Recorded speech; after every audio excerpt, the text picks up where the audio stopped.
My wife is demanding I buy her dream house, even though the HOA is a deal breaker for me. My wife, 34 female, and I, 38 male, are shopping for our first house. We both put together lists of needs and wants and deal breakers for our desired home. We both had similar lists in terms of needs and wants: multiple bedrooms and good schools for when we have kids, fenced-in yard for our dog, no major renovations needed, etc. I only had one real deal breaker. I told her I would refuse to even put an offer on a house if there's an HOA. My parents lived in an HOA when I was a teenager, and I saw the amount of BS that they had to go through all the time. There's no way I want to spend a huge amount of money and have to deal with that kind of thing for who knows how many years. The house could check every single box in our need and want list, and I would still refuse to even try and buy it. Well, our search has not been an easy one. We've been priced out of a lot of areas that we were hoping to live, and the houses that are more within our budget are not exactly what we're looking for. We've toured dozens of houses, had offers rejected, had sellers try to get us into bidding wars. We've argued, disagreed, and fought. It's been hard. Last week, our realtor sent us a home that was just hitting the market. She was excited because she thought it was exactly what we were looking for. My wife fell in love with the pictures and wanted to set up a tour, but as I was looking at the listing, I saw it has an HOA. I told my wife that I don't even want to go look at it since I don't want to put an offer in. She decided to set up a tour with a realtor without me. She viewed the home without telling me about it, then came home and was all excited to submit an offer. She spent an entire evening trying to convince me that it's her dream house and that we need to submit an offer before it's too late. She said there's no harm in submitting an offer just to see what the sellers say. I told her that she knows an HOA is my #1 deal breaker and that I find it pretty upsetting that she would go behind my back and do this on her own and then try and convince me to compromise on my stance. She tried to downplay how much of an impact an HOA would have on our lives and told me that a little inconvenience from an HOA won't offset how much we enjoy our home. But she's never lived in an HOA. She hasn't seen firsthand how nuts they can be and how stressful it can be for a homeowner. I reminded her that when we started looking, we both agreed that this had to be a 2-yes decision, meaning that if one of us vetoed a house for whatever reason, we wouldn't pursue it. And she knows that an HOA is my #1 veto reason. She's now super upset with me for vetoing her dream house. She's telling me that we will never find a house that checks so many of her wants and that I just need to let go of the HOA thing and submit an offer. I told her she's letting her frustration with the process cloud her judgment and she's taking it out on me. You're allowed to both have deal breakers, so regardless of what your deal breakers are, you're not the jerk here. That said, I know Reddit is a rage goblin when it comes to HOAs, and there are absolutely horrible ones out there. But there are also perfectly harmless ones, and there are even really nice ones that do a good job without being obnoxious. Want to know how to tell? Go take a walk in the neighborhood on a Saturday. Say hi to people that you meet. Pet their dogs and talk to them about the neighborhood and the HOA. If it's garbage, people are going to be itching to tell you their horror stories. This is a great answer. Despite all of the rage talk about HOAs, I've lived for over 30 years in 2 different neighborhoods with HOAs, and both of them were great. They're definitely not all horrible. Well, what do you think? Should OP compromise on his non-HOA stance or not? Please let us know. I've lived in neighborhoods with HOAs before, and I'll never live in one again. But I also don't ever plan on having neighbors again. The cool thing about rattlesnakes and scorpions is they don't play loud music while you're trying to sleep at night. Am I the jerk for refusing to give my late husband's possible affair baby any money? My husband passed away almost 3 years ago, leaving me a solo mom of an 8-year-old. I've learned a lot about who he really was since then. Let's just say that if he were alive, we wouldn't still be married. About 6 weeks ago, a process server showed up trying to serve him with a court order to submit DNA for a kid. I gave him a copy of the death certificate and sent him on his way. Shortly after that, a woman shows up on my doorstep saying that the kid she had with her was my late husband's kid. Is it? I don't know, and I don't care. It kind of looks like him, but also looks young enough that they would have had to have been conceived very shortly before his passing. I told her that he was gone and where she could find his grave. She almost immediately started demanding her half of his estate. I laughed and told her that half of nothing was nothing and that she was welcome to that. Where I've been informed that I might be the jerk is that while it's true there was no estate, there were assets that passed outside of probate. One of those assets was a rental property that his parents gave us years ago, deeded with him and I as joint tenants with right of ownership. In short, it became mine when he passed. I've already sold it, and that will be the money that sends my kid to college. Legally, I'm good, I already talked to my attorney about this. While I feel bad for this kid, I also have a kid of my own to look out for. To answer a few questions I'm seeing. No, there was no will in place for him. In my state, interstate inheritance laws say that if the only heirs are me and my kid, then the first $50K of the estate goes to me and my kid gets half of what's left. If this does turn out to be his kid, then half of the estate would get to me and half to the kids. My kid would get 25, the other kid would get 25. However, that is a moot point because his estate was literally an empty bank account and $40 in cash. Everything else passed outside of probate. A good estate attorney is worth every penny. There was no life insurance. Yes, I'm in the US, and my kid is receiving survivor's benefits. They aren't huge, but they do pay for the therapy bills. He hadn't worked for a vast majority of our marriage, but luckily did have enough credits to qualify. At this point, I'm not opposed to helping the other kid receive the same benefits since it won't affect mine. However, my attorney has recommended to hold off at this time because we don't know what she's planning. She assures me that if the other mother files with Social Security, that they will backdate any payments to at least the date filed, so holding off won't affect the total amount if it does turn out to be his kid. I have no idea if she knew he was married at the time or not. My husband's parents are alive, but our relationship is strained at best. I haven't told them about any of this, and I've done my best to let them keep believing that their son was a saint. Not the jerk. And for what it's worth, that's not a terribly uncommon scam for some reason. If you still have the papers, I'd look into if they were even legitimate. Not the jerk. I would have said, he passed with a ton of debt. Let me get your info so I can transfer half of it to you. She would be out of there so fast. They hired someone new instead of promoting me, and now I have no motivation to work. It's been a few months now since this happened, but I can't get past this, and I guess I just want to get it off my chest. Here we go. I've been working at the same company for over 6 years. The company is medium-sized, I would say, and at the time I was hired, we didn't have a marketing department. With time, the company grew, and after 1 year of working there, they offered I be the one to kickstart the marketing department. I accepted.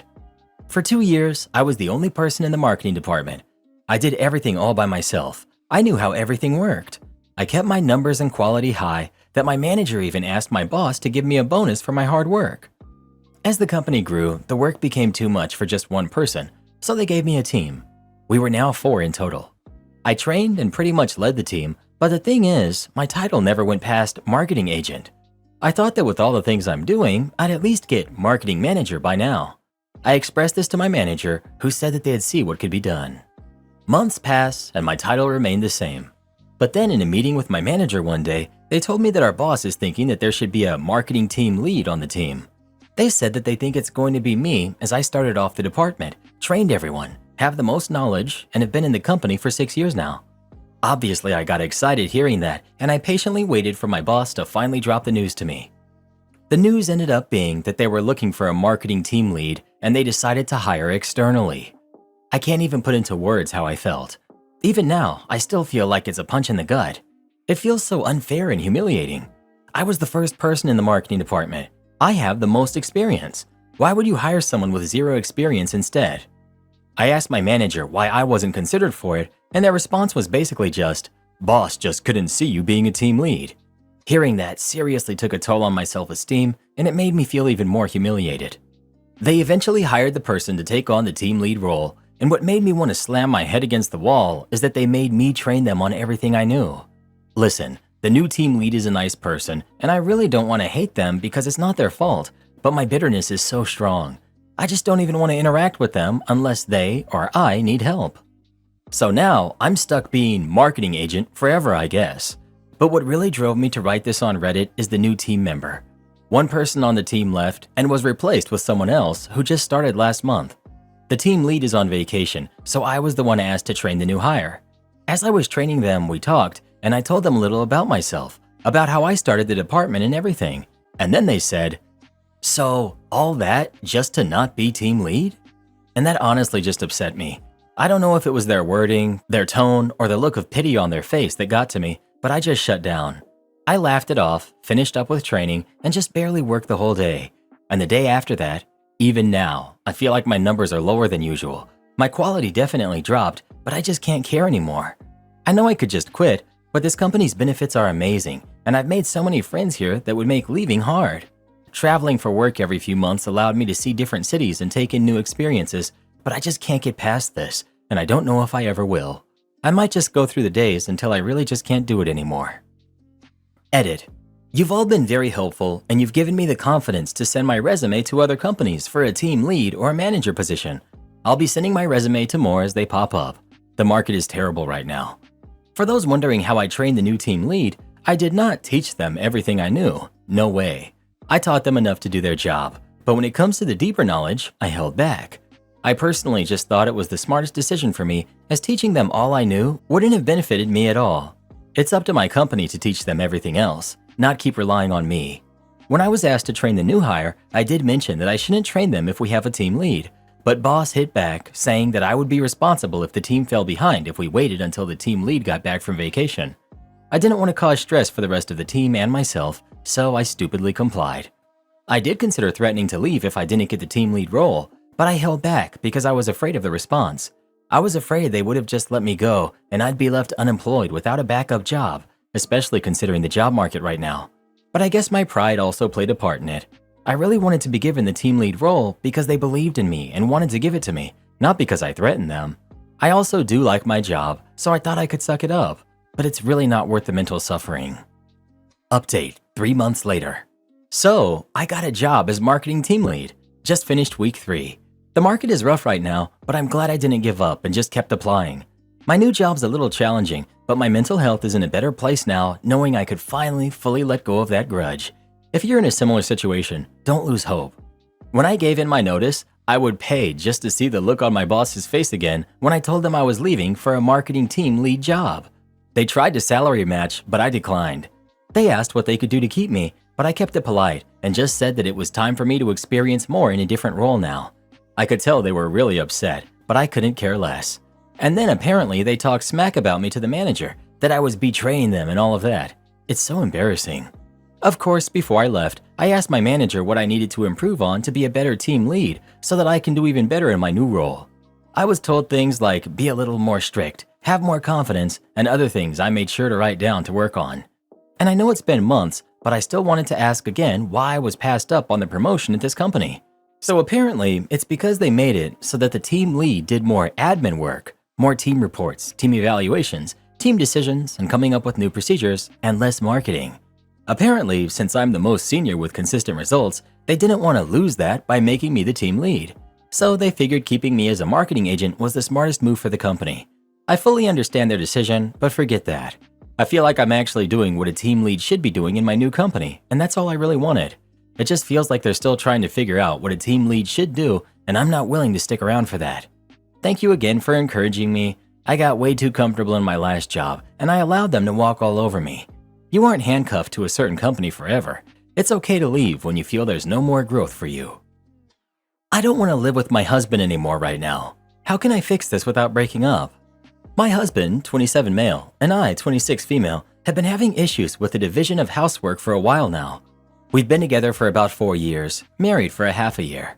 He promises to do better, he does for a week, then it's back to relying on me to remind him and to pick up his slack. This has been going on for over a year now, ever since we moved into a bigger apartment. We both work full-time jobs, while his is more physically taxing, mine is more mentally taxing. We agreed that a 40-60, him and me, split would be fair, because I can do some tasks easily during my lunch breaks in home office. However, it always ends up being more of a 20-80, and I feel like I'm constantly cleaning up after him. The apartment is never fully clean, I just can't catch up. I spend so much time picking up after him, it's exhausting. When I complain about this, I'm accused of nagging. Now he has been on a business trip for a total of 2 weeks, coming back the coming weekend, and I don't want him to. I was even happy when he told me his boss prolonged his trip because that gave me more time to get on top of the household tasks. It's so clean and neat. No empty energy drink cans around, no smelly dishes that stand around for days until I put them away. There's actually an end to housework. Not the usual, there is more but I'm exhausted. It smells fresh, I feel calm, it's so quiet. I actually have had the energy to try out new recipes and go for walks and stuff. I feel great. Don't get me wrong, I love him, but recently that feeling has been buried by my exhaustion over the whole cleaning situation. My thoughts on our relationship are that he's a good boyfriend, but a terrible roommate, which makes him a not-so-great husband. Definitely doesn't feel like a partner right now, because a partner is supposed to be a support and not an additional burden. I just don't know what to do with this realization. Has anyone been there and had any solution that isn't breaking up or moving out? Not only do you not miss the mess, you do not miss him. With the two of you in an apartment, housework should never be reaching a point where there is no end to it. It shouldn't be a massive chore. I'm not normally a fan of ultimatums, but I think this is one where you don't have a lot of choice. Sit the husband down and tell him what you've written above, that you are seriously considering moving out and getting your own place if he can't manage to take care of the place you currently share. Again, it shouldn't be difficult. Most of this would be solved by him just picking up stuff after himself. It doesn't have to be one giant effort at the end of the day or week. There's absolutely no excuse for leaving empty drink cans laying around. Just take them to the kitchen or recycling or whatever next time you're going that way. Tell him that fixing it for a week isn't going to cut it this time.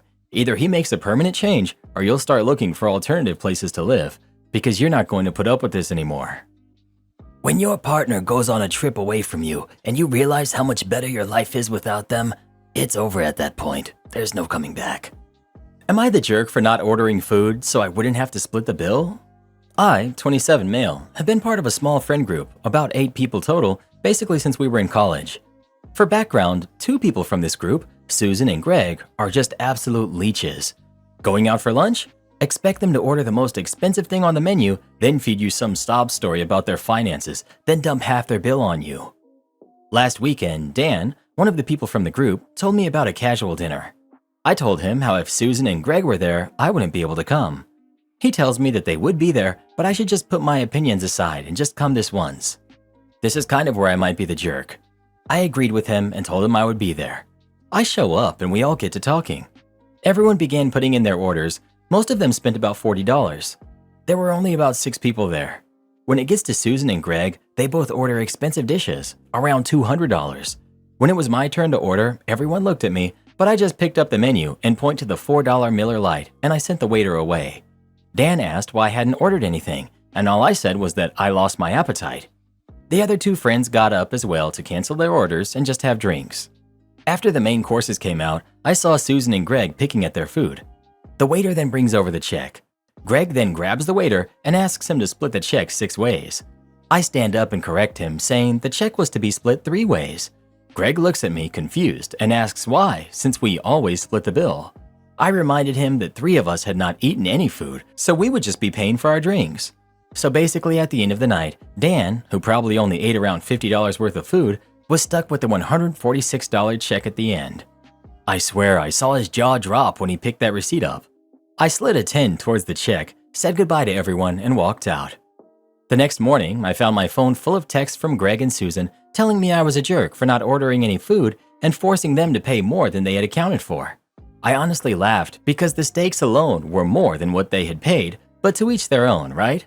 I also got a lot of messages from Dan saying I could have just not come along instead of pulling that stunt and getting him stuck with an outrageous bill. Edit. At this restaurant, the bar is separate, so drinks are on a separate bill, if that makes sense. And if anyone is concerned about leaving a tip, I live in Australia. Edit 2. 90% of restaurants where I live, they don't do separate checks and might separate the bill for you if you're lucky. Dan could have easily asked Greg and Susan to transfer him the money if he wanted, but he's always been about helping them through their financial hardship, even though they're just using him and keep dragging him into it. I admit what I did was immature, but I'm tired of being forced to play along. It's his money, and if he wants to spend it on them, that's fine, but I'm not paying for them. Also, Dan's a really good friend of mine, albeit blind. I was just trying to get him to see what kind of people he was helping. I will admit, it was a tad bit petty. Not the jerk. You need to throw it back in Dan's face that you tried not to come because you knew exactly what Susan and Greg were going to pull and you told him, but he insisted you come along anyway. Now he's shocked that no one else is playing their little game. Maybe Dan should redirect his anger towards the people who order over $200 dishes but can't afford them. Am I the jerk for calling my wife selfish because she wants me to stop putting in money to a savings account for my sibling? My wife, 26 female, and I, 27 male, have been married for 2 years and together for 5. We are child-free. Ever since I got my first major job at 21, I've been contributing 15% of my paycheck to a savings account. I wanted to save up enough money to get a really nice functional prosthetic leg for my sister who's an amputee. She lost her leg when she was 16. She had been using wheelchairs, crutches, and a cosmetic leg. When my wife, then girlfriend, and I were serious about marriage, I told her that I had been contributing 15% of my paycheck to this savings account and I would always do it for the rest of my life. My girlfriend told me she had no issues with it and I was really happy about it. I proposed shortly after and then we got married. By last year, I had finally saved up enough money to buy the functional prosthetic knee and also money for the physical therapy appointments. Basically, I didn't want my sister to spend a dime. I let my sister know and she felt extremely guilty about me spending this much money, but I insisted on it. And to say that was money spent well is an understatement. My sister is now very comfortable walking, biking, dancing. She goes on hikes, and it just makes me very happy. She's thanked me countless times over the past few months and even cried many times. It's the least I could do. I've always felt guilty that this had happened to her and not me. My wife, however, has an issue that I'm still contributing to the savings account even after buying my sister the prosthetic leg. I've reminded my wife multiple times that I would contribute to this account forever, as long as I'm getting a paycheck. The parts might need replacement every few years, or even the entire prosthetic knee. Me contributing to the savings account isn't affecting the quality of our life. Last night, my wife again brought up me contributing to this savings account and that my sister was taking me for granted. When my wife said this, I lost my cool and I called her extremely selfish and pathetic and then went and slept on the couch to cool myself down. I've never called my wife selfish and I feel guilty about it this morning. When I woke my wife up this morning, after seeing me, she started crying and apologized for what she said last night. I too apologized for calling her selfish. Was I the jerk for calling my wife selfish? Do you have an emergency fund for if anything happens in your married life? Like if your wife is sick or hurt, or your roof blows off, or is it only your sibling you save for? Your wife might be worried that if something unforeseen happens in your life together, there will be no buffer financially. She should be saving for a rainy day fund too. She also might be thinking of future kids and college funds and stuff like that, and worrying you won't prioritize your own kids because of your unfounded guilt for your sister. There are probably a lot of things she's thinking about that OP hasn't, so they really need to talk about their future finances. I agree. Child-free doesn't mean you don't have expenses. Marriage is expensive whether you have kids or not. Also, we don't know the wife's side of the story in financial situations. If all along the wife agrees and now she suddenly doesn't want him to, there must be something he didn't tell us. Wife doesn't snap like that out of nowhere. OP needs to communicate better and get out of survivor's guilt mentality. He had done his job to get the leg. He can keep contributing for his sister, but it needs to be reassessed and discussed, the amount, and he needs to also save for his marriage and future. Not to mention retirement. Adding 15% to your retirement fund would make a huge difference to financial security and/or early retirement for both people in the marriage. Yes, family is important. I've paid for my sister's 2 divorces and her custody battle, so I get it. But do you and your wife own a house, cars, take vacations, etc.? Are you also saving for a family of your own and a future for you and your wife? If you can say yes, you're saving for you and your wife and reaching your couple goals without struggling financially, then not the jerk. But if you're only saving for your sister and not for your future as a couple, then you are the jerk. My Karen sister and her boyfriend demand to move in with me. I, 24 female, used to be close with my sister, who's 27 female, when we were younger. When we went to high school, we gradually grew apart. She went to college in another state, and we did stay in touch. I graduated from college and landed a wonderful job. I've been dating my girlfriend, 25 female, since last year. She recently got a job, and we've been talking about moving in together soon. I've been looking for a townhouse, and I found one close to where I work. I put an offer through, and it was accepted. I'm not due to move in until the end of September. The townhouse is 2 floors with 2 bathrooms and 2 bedrooms. I let my girlfriend tour the townhome and she loved it. Girlfriend and I have talked about payments and she is more than happy to split the bills. My sister and her new boyfriend came back due to both of them losing their jobs. I treated them to lunch and let them know I was planning on moving into the townhouse. They currently are living with boyfriend's brother at his apartment. They asked if they could live in the 2nd bedroom and I told them that it would be used for guests. Her boyfriend is a huge smoker, and I don't like the idea of the place smelling like smoke. After telling them no, they got argumentative, and sister told me not to contact her unless I changed my mind. It's been a few days since I've heard from her, and I'm starting to feel like a huge jerk for not wanting them to move in. Am I the jerk for not wanting my sister and her boyfriend to move in? Dirty little lunch thief. In the past, I've read about dirty little office lunch thieves and have wanted to share mine, but I've had other things going on, wasn't able to post it. This took place when I was still a teen, fresh out of university, working directly under an engineer. The office I was doing my 4,000 hours in was fairly large, 5 floors consisting of a large office building, a Toronto construction firm. Well, I was lazy and always picked up a lunch from Whole Foods, usually sushi on my way to work. My floor had its own break room and fridge, and for the first 6 months, nothing ever went missing until we got a batch of university office interns in, paid interns. Then, wouldn't you know, the lunches started to go missing, and it wasn't just my lunch. Any lunch in-store packaging was gone if there was a name on it or not. Well, after 2 weeks of our lunches just walking away, we were all getting issued, "Don't mess with my salmon sushi." One of the engineers comes up with an idea and asks everyone to throw in a couple of dollars to solve this problem. The following week, he sends a text to the store-bought lunch people to meet in the break room before work and send a text to everyone in the office to not touch any of the packaged lunches. We meet up and he hands us this little spray bottle to spray the packaging. It was this black light reactive spray, glows from a black light, but completely undetectable. Lunch rolls around, and guess what? Every single packaged lunch is gone. And this guy brings out a black light and starts looking for fingerprints. He found them on the door down the hall to the elevator. Now, imagine 5 of these super nerdy engineers you have never seen walking along a hallway with a black light, like something from a discount CSI. Well, there are fingerprints everywhere, right up to the elevator, on the buttons down to the 2nd floor. Down the hallway at this time, I figured some of the interns are eating our lunches, but I was wrong. We followed it right to the head of sales department desk, and we all demand to see his hands, and they were glowing like crazy. Not to mention, he had touched his face, so there was this glowing mess covering his face. The guy knew he was caught, and we made an agreement not to go to HR, but to get a pitcher and pizza for our floor every Friday for 2 months. We stayed extra long that day to print out the glowing mess that was his face. We printed at least 100 of them with the caption, "Dirty, dirty lunch thief." Those things went up everywhere. The bathrooms, all over the entryways of the building, every office door and desk in sight. Needless to say, the lunches stopped going missing and I was able to eat my sushi in peace. Edit. I worked there for 2 years after this. The guy never got fired or punished, but he did get made fun of and received the nickname of Lunch Thief. Edit. I don't think I was clear. We took a picture of his face under the black light with the mess everywhere and posted the photos all over the office. Refused database access and told to submit tickets? Okay, boss. Okay, I've been meaning to type this up for a while. This happened at my last job back in 2018. To give some background, I was working as a data analyst at a company in the ed tech sector. For one of my projects, I created a report that we could give to the sales team that they could then use when asking clients to renew their contract.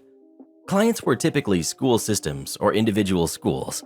The report was all graphs, even adults like pretty pictures, and it showed the client's data on how teachers and students were using the product. Then our sales guys could show, hey, X% of your students and teachers are using this X times a week, so you should sign a new contract with us. I developed this report for our biggest client and had the top people in sales all put in input when developing it. The big client renewed, which was great. They loved the report and wanted to use it for all renewals, and we had 5,000 plus clients. I had automated the process and everything seemed peachy until I hit a problem. The data for the report was pulled from our database, MSSQL if you are curious. Now, I was in the research department and I did not have access to the database. Instead, our IT team had access to the database. If I wanted data, I had to put in a ticket, name all the data points I wanted, and I could only name one client per ticket. Also, IT did their work in sprints, which are basically 2-week periods of work. The tickets were always added to the next sprint, so I ended up having to wait 2 to 4 weeks for the data. This was fine for the big client report, but now that I was running this report for all renewals, the ticket system was not going to work. Now, if you have worked with sales, you know they don't typically plan out 2 to 4 weeks ahead. At least they didn't at this company. I reached out to IT and requested direct access to the database so I could stop putting in tickets and just query the data myself. Well, that was immediately denied. All data requests will be filled by only IT, and as a research person, I needed to stay in my lane.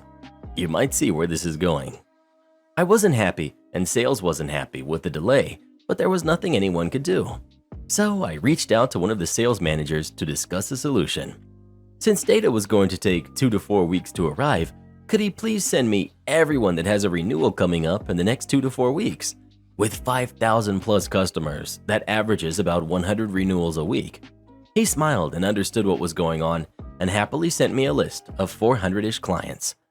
Quick note, the IT team spends the day before a sprint planning the next sprint, and all tickets submitted before the sprint had to be completed during the next sprint.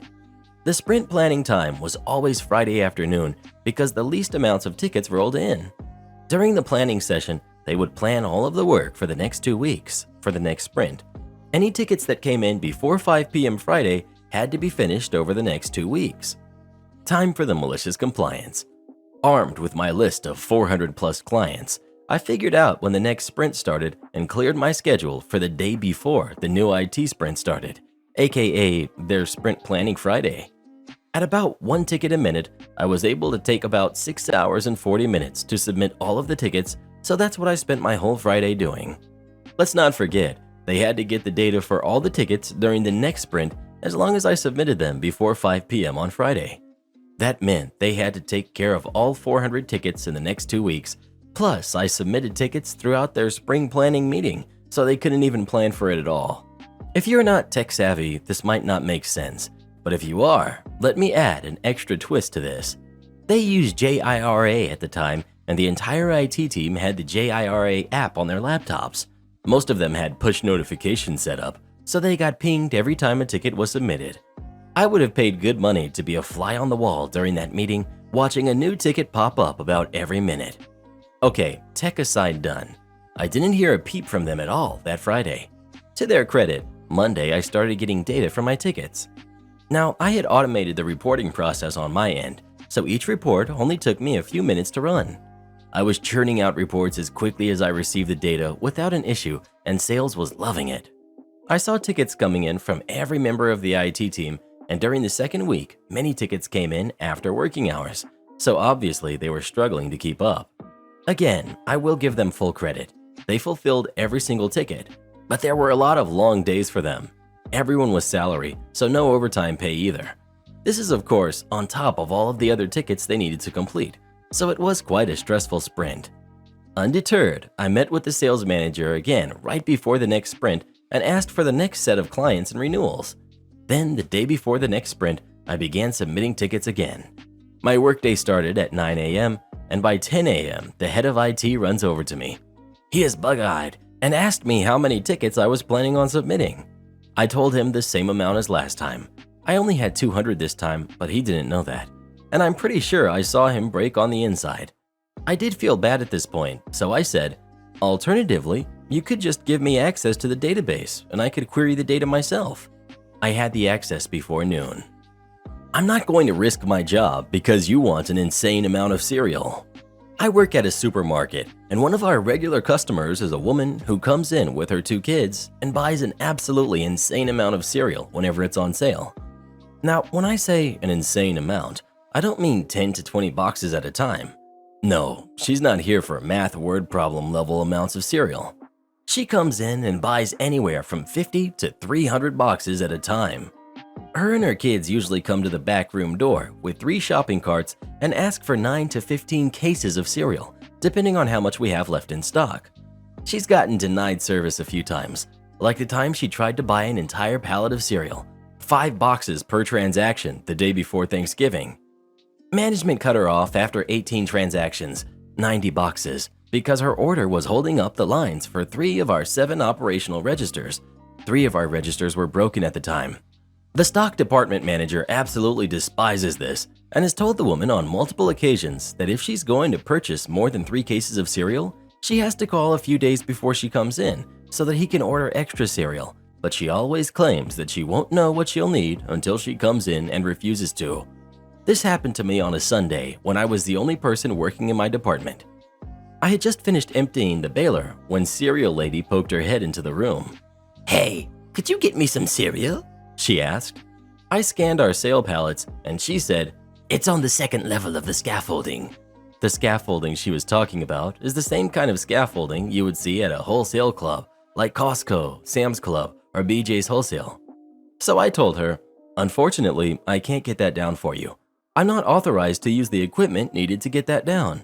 She then asked, "Is there anyone on who can get that down for me?" And I responded, "Unfortunately, I'm the only one on at the moment. The full-timer who normally works alongside me on Sundays has the day off." She sighed and asked, "Could you do it for me this one time?"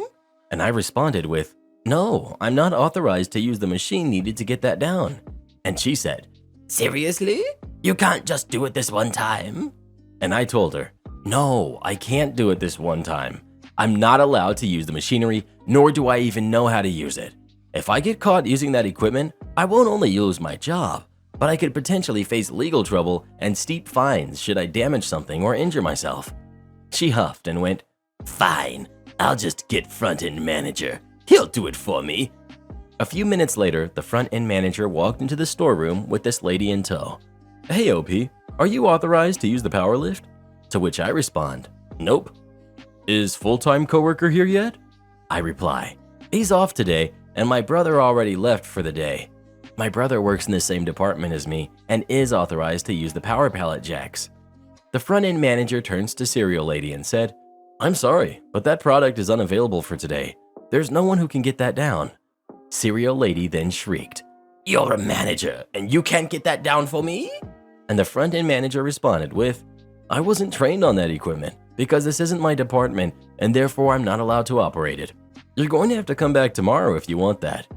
Cereal Lady then stormed back to the cereal aisle without another word. I haven't seen her since that day, and my department manager has since started storing the cereal pallets on the same side as the storage room door so that she can't poke her head in and demand 15 cases of cereal without calling a few days in advance. Hotel management is watching my movements by rewinding camera footage, so I started dancing. I'm a night audit at a hotel. Management felt rounds were not walked properly based on camera footage. I decided to give them a show dance to let them know that I was keenly aware of them watching now. I made a Reddit post about it, and you guys helped me come up with my next moves, so here's an update. Before going to work today, I got a call from my supervisor. It came to his attention that it was inappropriate that I was now making my rounds in an exaggerated way, and that I would know what he was talking about. I laughed and said I was just dancing to make a statement. "Well, that ends now," he said. I promised I would stop. Dancing, that is. It took little effort on my part to make that concession, because thanks to you guys, I had a ton of ideas of what other maliciously compliant shenanigans to pull next. However, management hadn't been sitting still either. The first thing I noticed clocking in today is that our security feed now has all interior cameras in full view, taking the spot of the garage, outside elevators, revealing more cameras than I initially counted. I can only see this as a challenge. Management is letting me know they have eyes everywhere. Get to know I have their attention. Because tonight, as well as the coming weekend, the theme is horror. First, I tried to do my rounds in erratic pathways, then the parking basement, then the second floor, from the 8th floor to the 5th, making sure to take the unmonitored staircase as much as I could. The idea is that I would seem to be in one place one moment, then appear out of nowhere someplace else completely randomly. Phase 2 was going down the creepy staircase where there was just one camera, and after first standing still for a minute, frozen in motion, I stared directly into it for about 2 minutes, but no dancing, no more than the occasional deliberate eye contact. Still, sometimes my walking just seemed a little off. Then it would go back to normal, then off, then back to normal again. I always tried to give the impression that the cameras were bugging out by crossing a monitored hallway, walking backwards, then forwards, backwards and forwards again, at times freezing mid-walk while making jerky, jittery movements, then walking twice as fast as if I were a lagging NPC. I know a bit of pop and lock, it helped. I tried to walk a whole hallway backwards and forwards, but bumped into the door on my way back a few times, so I'm afraid that one was a dud. Nevertheless, I carried on. I tried to act spooked at an invisible something in the hallways. I threw up my hands in a defensive, startled, "Don't come near me" gesture, looking panicked, then sprinting out of the third hallway. Finally, as my piece de resistance, I walked down the most monitored hallway right up until the end, then stood with me facing just inches from a wall for a whole minute, then slowly turned around and gave a dead-eyed grin to the camera for another minute. Now, aside from walking backwards and freezing a few times, I kept my promise of not dancing. Of course, if they ask me, I will have but limited memory of my conduct. I might just say something along the lines of, maybe I'm coming down with something. I know I made the rounds, but the details seem a bit hazy somehow. Thanks for all the wonderful ideas, guys. I put them in action. Let's see what the weekend will bring when I work again. They have to give me 2 days off now. I've been working 6 nights in a 7-day period. Whatever happens, I'm ready to face the consequences. I may be a cog in a machine, but today I was a master of my own fate. Entitled lady is angry at me for catching her daughter. So here's something that happened a couple of years ago. I don't remember all of it, but I figured I'd share it here as I've been mostly lurking and commenting. I don't write these often, so bear with me. So I'm from a big town, but I attend university in a smaller place, so I had to move up there. It's also an area where many tourists go as the sea is very close by. So naturally, trains on that route are extremely crowded. I, having visited my parents, board the evening regional train and as usual, crowded. Regional trains are the cheapest without advanced booking, so everyone tries taking the same train. Hence, it was so packed, you basically couldn't move. I somehow made my way through all the tourists away from the door and settle in the front of entitled mom and nice kid, who are stood on the first step of the stairs. The kid is maybe around 13 or 14 and a girl, so with me being 18 at the time, we're not too far apart age-wise. The train departs, and I already start noticing I've made a massive mistake boarding this coach. Entitled mom is the special kind of an entitled person. A minute into the ride, she starts ranting. She asks passengers to back off. Like how, lady? Tells them they stink of sweat. Yeah, lady, it's like 25 degrees Celsius and this train is crowded. And constantly reassembles her bags, occupying an entire step on the stairs going to the upper deck. People can sit on those when the train is crowded, but she felt entitled to have her bags there. I'm not too confrontational, so I don't tell her what everyone's thinking, but people's faces tell the entire story. About an hour into the journey, and we're all collectively losing our mind, nice kid included, judging by her facial expression, the train reaches a small town and brakes quite violently. Caught off guard, entitled mom bumps into nice kid and she stumbles down the stairs. It was just my instinct, but I tried catching her and somehow got a hold of nice kid. That was close. Entitled mom's time has come. While nice kid wants to thank me for stopping her fall, entitled mom starts screaming at me. Her rant basically goes as follows. Excuse me, did you just touch her? Me. I sure did. Why would you do that? Me. She was about to fall off the stairs. Someone could have gotten hurt. No, she was fine. You're just looking for an excuse to grab her, you sicko.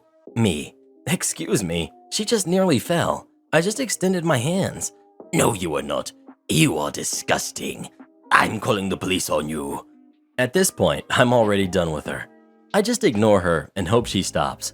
Also, the whole coach is looking, and my shrugging is met with similar behavior from other passengers. Enter the conductor, a total mad lad. He leans into the coach through the door. Conductor. Sorry for that abrupt halt. Is everyone fine? Entitled mom. No, I am not. We are being harassed here. The conductor clearly sees how annoyed we are with this lady. He grins, and in his most blunt voice, he comes to my rescue. Ma'am, this is a train, not a cab. If you want your personal space, feel free to exit and take the next train. It'll only be 2 hours. Entitled mom. No, he should get off. Points at me. Me. Ma'am, I kept your daughter from falling. Conductor looks at me. I know how to fix this. Would you want to be promoted to first class? Entitled mom. Yes, please. Conductor. I'm talking to the young man. So I got promoted to first, where literally no one is sitting. Entitled mom throws a temper tantrum and ends up being removed from the train, probably invalidating her ticket in the process. It took 5 minutes of her talking crap, but we got it done. Definitely the weirdest train ride I've ever had. Only feel bad for the nice kid having to wait 2 hours with entitled mom. Even worse, her probably having to spend a whole vacation with her. Am I the jerk for frightening a snooping neighbor by opening my door and causing her to fall? I, 37 female, live alone in a pet-friendly, no breed restrictions apartment building, renting in a US city that has significant crime. Our building has 2 on the first floor, 2 on the second floor, 1 on the third. I live on the third floor. I don't share a landing with any of my neighbors, and anyone coming up to the third floor is coming there for me. We do not have a secured gate or a front door to the building. I have a 40-pound dog, not aggressive in the slightest, does not have leash aggression, does not resource guard. She does have one guarding tendency, and due to where I live alone, I fostered this. She will bark at the door when someone is outside. She is part hunting hound, so she has a very big, vocal howl bark. I've always found this comforting because I will always know if someone is coming when I am not expecting anyone. Sometimes people will come up to lurk on my landing who have no business being there, and my dog will scare them away. She also lets me know when deliveries have been dropped off. A downstairs neighbor, 45 to 50 female, from the first floor has been up on my landing several times. She will sometimes bring up packages or mail if it's left downstairs, which is nice, but I've seen her through the peephole lurking around without anything to leave for me. One time, she moved my doormat. She has seen me walking my dog several times. Outside of my apartment, my dog is all wags. She's asked several times where my other aggressive dog is because she's been up to my landing and she's heard my dog's big barks. I told her each time that I only have one dog and that she just sounds like aggressive at the door. She hasn't stopped asking about my other dog though. Last week, my property manager emailed about reports that I may have 2 dogs, which is fine, just to let them know because they want to know how many animals are in the building. I wonder how they got this report. Today, my neighbor was on my landing again. From my peephole, I saw her bending down in front of my door, but couldn't tell what she was doing. So I swung my door open, with my dog standing beside me, loudly barking. She got spooked from the noise and fell on her butt because she was like leaning down to look under my doormat again. I said, "See, just the one dog, like I told you." Then I realized she may have injured herself when she fell and offered to help her up, but she just stormed off, calling me all sorts of names and said the building was better before I moved in. I've lived here for 5 years. This is the first I'm having this issue. My sister told me I'm definitely the jerk because I could have given the woman a heart attack by frightening her. I kind of see her point. However, I did not know she was going to fall over. I still do not know what she was doing on my landing. Other tenants have dogs too, and you can hear all the dogs barking anytime a delivery car pulls up. I always considered it the price of a pet-friendly apartment. Neighbor saves me from Karen. I live in a small town that's 95% English-speaking. There are a few French families due to the local industry. I speak enough French, about as well as an 8-year-old native speaker, that I made friends with a neighbor who doesn't speak English and can't drive because of seizures. Her husband has been out of town for work for the last few months, so I've taken her grocery shopping and to run errands. Her computer died last week, so I took her to the big box computer store to look at a new one. I work in electronics as a technician, so I knew a thing or two about brands, quality, pricing, and what computer to get based on her needs. I'm standing at the computer area with her, telling her about all of the specs, tower versus laptop, etc. I notice someone in my peripheral vision, but I ignore it. Our conversation switches over to school starting soon. Our daughters ride the bus together when the lady behind us pokes me in the shoulder and starts barking in French. "I need help too. You need to stop chatting and start helping. Do you know how hard it is to get help in French around here?" Big box employees wear blue polo shirts and slacks. I'm wearing a hippie maxi dress and Birkenstocks. I start trying to explain that I don't work here, but I think that's when she picked up on my obvious Anglo accent. She starts talking to me like I'm a misbehaving toddler. "I need you to help me set up my home network. I don't have time for you to chat about your kids.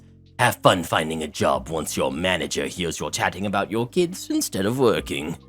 At this point, my neighbor pushes me out of the way. She's about twice as big as the Karen yelling at me. She walks up to the Karen and just shouts at her for 2 minutes. I couldn't catch most of it because I only know school French, but I'm picking out some angry words. One of the staff comes up and tries to find out what's going on, but they aren't paying him any attention. When he realizes they're not English, he walks away. I guess he didn't think he could help. Karen storms off in a huff. I wish I know what was said. Also, my neighbor is awesome. Edit to add. My neighbor told me what she said, but she paraphrased it for me because my French isn't stellar. Who do you think you are, bugging my friend? What about her says she works here? You are being very rude to my friend who is being very nice. If you had asked nicely, I'm sure she would have helped you.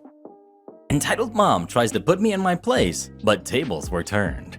Cast. We've got me, we've got entitled mom, we've got entitled mom's daughter, and the district manager. I was a store manager for a semi-well-known women's clothing store for about 12 years. I left retail altogether 2 years ago. This story is several years old and takes place Black Friday. The company I worked for didn't really have any sales on Black Friday as they always had clearance markdowns every week. As store manager, I was required to be there at 7 a.m. when we opened. I didn't get off until about 4 p.m. that day. I had closed the day before Thanksgiving. We were told that any overdue layaways needed to be put back on the floor Wednesday night, so we wouldn't miss any if we were close to making our monthly bonus Saturday night at close. So I put all overdue layaways back. There were quite a few, as we had been extremely busy and hadn't put back any. I realized this meant no one had probably called our customers informing them their layaway was due. We always try to do this, but for some reason we hadn't done it due to being busier than normal. Anyways, Friday morning around lunchtime, entitled mom enters. She comes up to the register after looking around and says she wants to pick up her layaway. I immediately recognize her as she shops at several of our company's surrounding stores. I remembered putting her layaway back as it was 2.5 weeks overdue. I told her I was sorry, but I cleaned out all of the overdue layaways Wednesday night. She went off on me, called me and my employees idiots, you name it. She says, "I want my money back then, in cash." Me, I'm sorry, but as you know, our policy doesn't allow for layaway refunds to be given back in cash. It's required to be put on a gift card. Since when? Since the beginning of this year. She said she wanted to speak to my manager. I started backing up towards the store phone as I waved and told her I was the store manager. She says for me to get my district manager on the phone. So I called my DM, explained the situation, all the while the customer is speaking quite loudly and my district manager can hear her. DM, is that her? Me, yes. Entitled mom, let me talk to her. DM, tell her if she can bring her receipt showing how she paid every payment, I will allow you to give her the money back with how she paid. Otherwise, it goes on a gift card. Me, okay. DM, let me know if she's okay with that. And if not, I'm in the next town over store. I can be there in 10 minutes. Me, okay, bye. Me to entitled mom. So DM will allow me to give you cash back. Entitled mom smiles real big. But you have to have all receipts showing you paid cash. Entitled mom's face falls. Okay, fine. I'll be back. I'm going home to find my receipts. All my employees are looking at me like, wow. As I'm walking the store, I got to thinking, you know what? I'm gonna show her some grace. I went and pulled her layaway slip, found everything in her layaway and put it aside. She came back with her daughter, entitled daughter, about 20 minutes before the end of my shift. She walks up to me and tosses her receipts on the counter and says, "There, now about my money." Me, well, I wanted to let you know that after you left, I pulled your layaway slip and went and found all your items that had not been sold yet. Here they are. But I want you to understand something. Yes, we could have called you to remind you, as I know you are a frequent shopper with our company. However, I want you to understand something. You see, all these people in my store right now, about 20 to 30 people. Well, my entire year has been busier than normal for me and my staff. We've been doing the best we can. This is only going to get worse the closer to Christmas. I want you to know that I did not appreciate being spoken to like I wasn't worth anything. I am a human being and I have feelings. If you cannot respect me and my employees and the job we are trying to do, you can leave and not come back to my store. Same goes for your daughter. She had been rolling her eyes at me and huffing the whole time I spoke. I will not tolerate blatant disrespect from my customers when we are following our policy and doing our jobs. I did not have to go and pull your layaway items for you, but I did because I wanted you to have your items. But if you don't want them, my assistant will take them right now and put them back on the floor. Y'all, she was floored that I would say that to her. She was quiet for a moment and spoke with her daughter on what they wanted to keep or not. She turns back to me and says, "I'm sorry for how I acted. You are right. I behaved badly, and for that, I apologize. I will take everything in the layaway, and we can use the refund towards the final total. I want you to know that it will be a while before I do come back in here, though." I told her I understood, and that I hope we could have a good employee/customer relationship next time we meet. I ran into her at another store months later when I was helping the store manager out. She came up and gave me a hug and said she was gonna come and see me soon in my store. She was in there the next week. My entitled mother demands I hand over my house to her because my sister is pregnant and needs it more than me. I, 31 male, have a sister who's 28 that has honestly been the golden child to my mother, but not my father for as long as I can remember. My parents divorced when I was a teenager because my mother cheated with an old high school ex-boyfriend and has always been controlling, manipulative, and narcissistic. And sadly, my sister was like her little mini-me. Our mother also seemed to believe she had total authority over me anytime she so much as snapped her fingers. She'd snap them and order me around like a dog. It was demeaning, and my sister always backed her up too. So, no surprise, I went to live with my dad full-time after our parents split while my sister stayed with mom. The two of them were very alike, and both pretty much stopped speaking with my father unless it was about money. Though I'm more like my dad. My father was very business-oriented and started teaching me how to do his line of work as soon as I was 16. I got pretty good at it, and after 12 years of working for my father, I was made a partner in his company. Things were great, but then about 8 months ago, tragedy struck. My father had become somewhat immunocompromised due to being a heavy smoker for much of his life and passed at only 60 years old after he caught it. I met my mother and sister for the first time in years after we had a socially distanced funeral for my father over video call. My father was cremated by his own request and buried in a local cemetery, so there was no body or casket. My sister seemed to grieve, but my mother looked indifferent the entire time, though I honestly was not surprised. The last time she saw my father, she screamed at him that he owed her more money and then threatened to sue him, to which he just laughed at her. He had paid alimony and child support as long as he was legally mandated to, and no more than that. And he even put $30,000 towards my sister's college fund. But 10 years after the divorce, he was no longer legally required to send mom money anymore because of the judge's ruling. And she's by no means broke. She works the same job she's had for nearly 3 decades, fully owns the old family home we used to share, and even rents out 2 of the rooms through Airbnb regularly. She's by no means hurting for money. Sometime after the funeral, my dad's will was read. Apparently, he had figured that if his heavy smoking didn't eventually do him in, something else would, and even joked about it in a pre-recorded video. I was pretty much willed nearly all of his assets from most of his money to his business and home. He left my sister a car, a 2015 Nissan Altima, and about $10,000 in cash. My mother only got $1,000 and a few other items that she had been claiming were rightfully hers since the divorce. Beyond that, I got the rest, and my girlfriend now lives with me in the house my father passed down to me. My sister pretty much went from finishing 2 years of community college to living off her boyfriend and only working part-time online for several years. And during that time, she got pregnant, but sadly lost it. I wasn't aware until after the funeral because we were practically no contact and no one else told me. When lockdown hit, her boyfriend's job started downsizing little by little, and eventually he was only able to stay on part-time, which hampered their finances to the point he was finally telling her that she needed to look for better employment as well since he was trying to find a second job. And then she got pregnant. She claims her and her boyfriend were careful, but calls it her miracle baby. One evening, I got an unexpected knock at my door, and when I answered, I was unpleasantly greeted by both my mother and sister. They both walked right in without even asking and made themselves comfortable in my living room. My girlfriend and I shared a look of confusion, and I asked why they had come by. My sister was giggling and looking all over, opening doors and seemingly giving herself a tour of my home. My mother had just plopped herself down on my sofa and snapped her fingers while demanding a cold bottled water. My girlfriend got the water for her, and I asked what they were here for. My sister seemed all giddy and just ignored me and continued snooping around my home, and before long, I heard her yell from down the hall, "Mommy, it's perfect!" Yes, she still calls her Mommy. My mother finally spoke up and said, "Well, I think it's time you did your brotherly duty." To which I was like, "What?" My mother then proceeded to say, "Now that your father has passed, this house should have gone to me since I was his only spouse. But you can still fix this.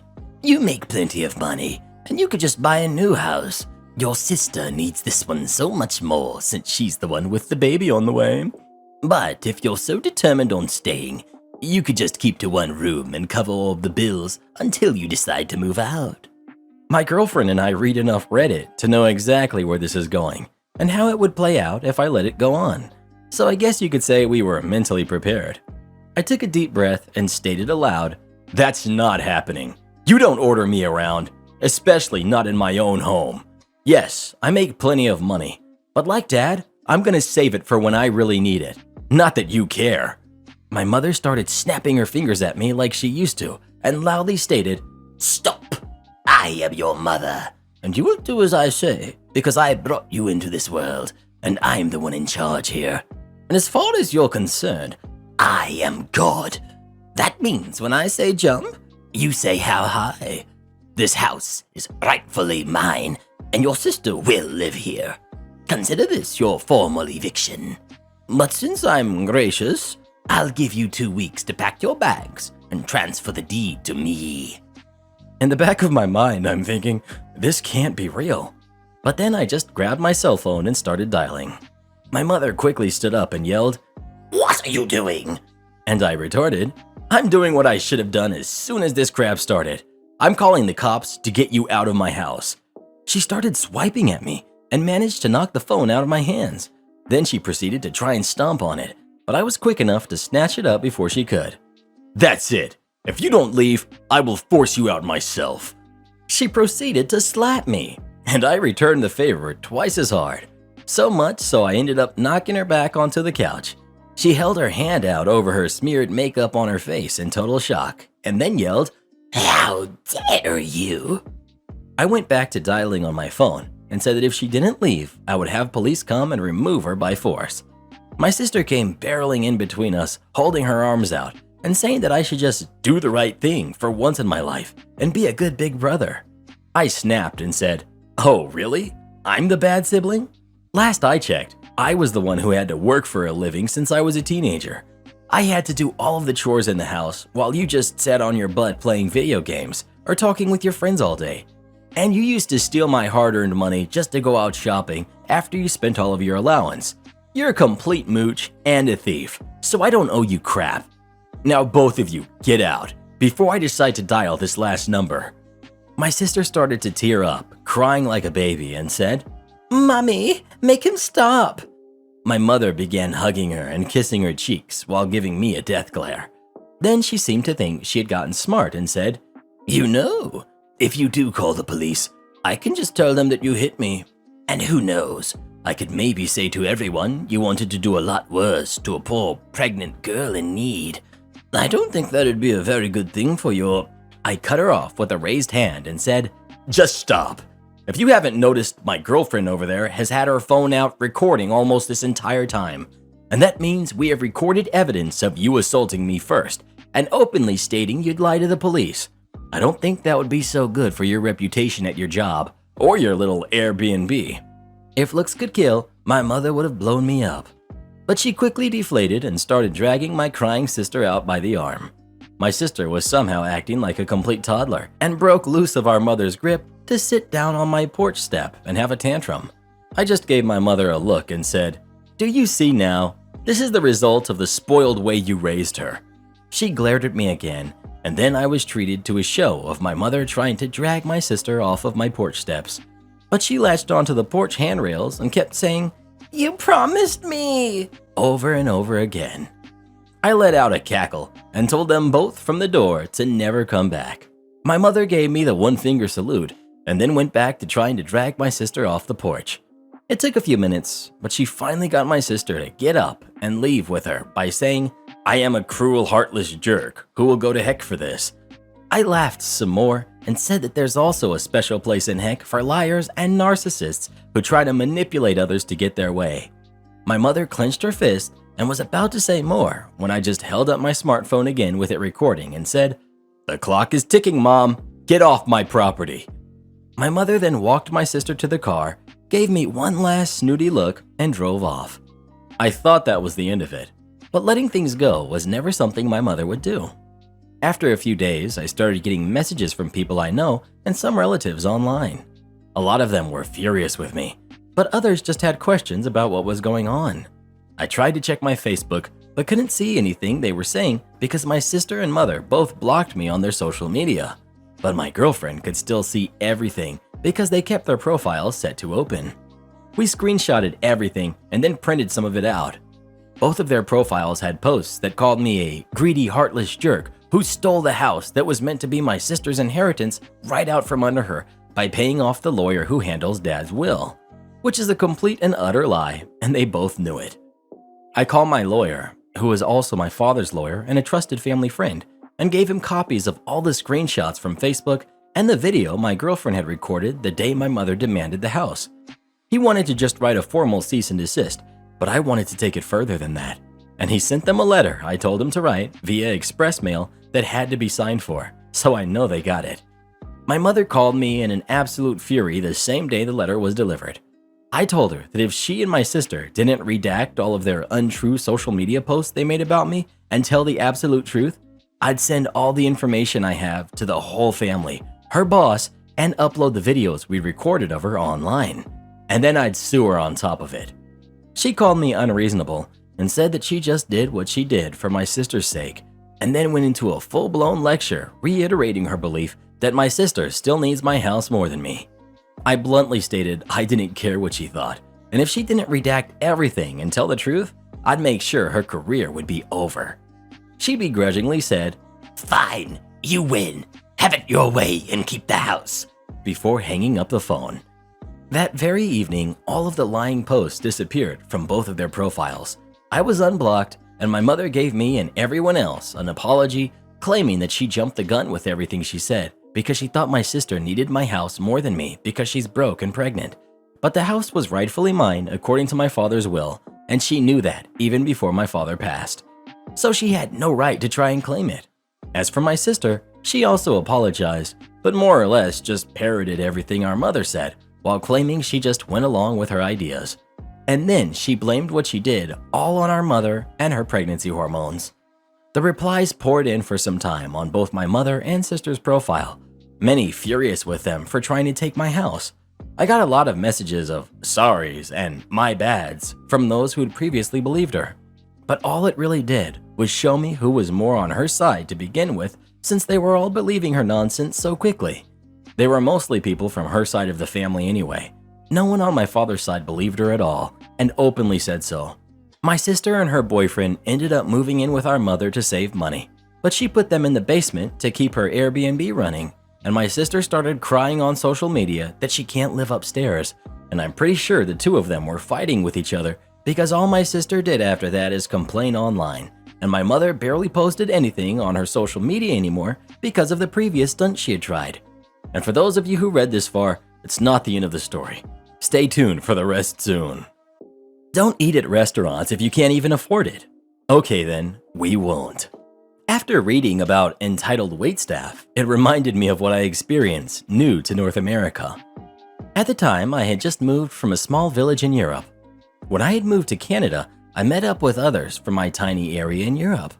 Being from the same little country, we all became close. I had become friendly with a next-door neighbor who was a waitress at a mid to high-level restaurant in this town. She told me I should stop by, and so I did.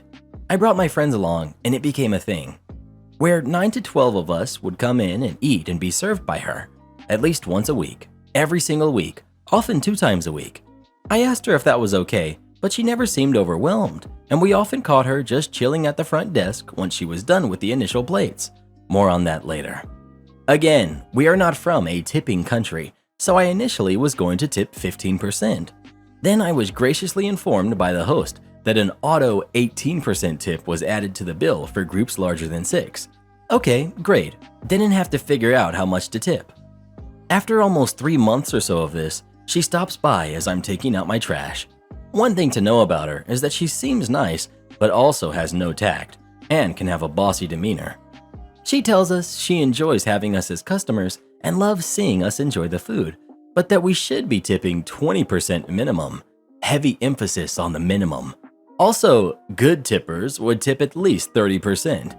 I'm a bit stunned that of all the things she'd talk about, this was it. So I simply say, "I'm sorry, okay." She finishes off with her signature sweet smile and the words, "Sorry, hun, If you can't afford to eat out, then you shouldn't be doing so. Now, if she was polite and said something like, by the way, it's customary to tip this much if we do a good job. I understand you might not know the customs here, then I would have understood.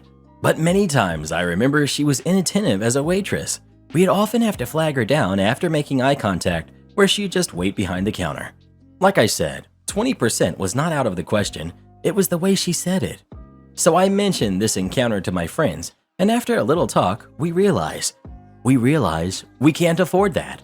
No, not if we also want to be able to purchase other goods such as fine wines, cheese we love, and the like. So we aren't poor, but we aren't rich either. These weekly dinners were little luxuries that we splurged for the sake of friends and feeling special in a fancy restaurant. It didn't break our bank, but it was still a significant amount of money.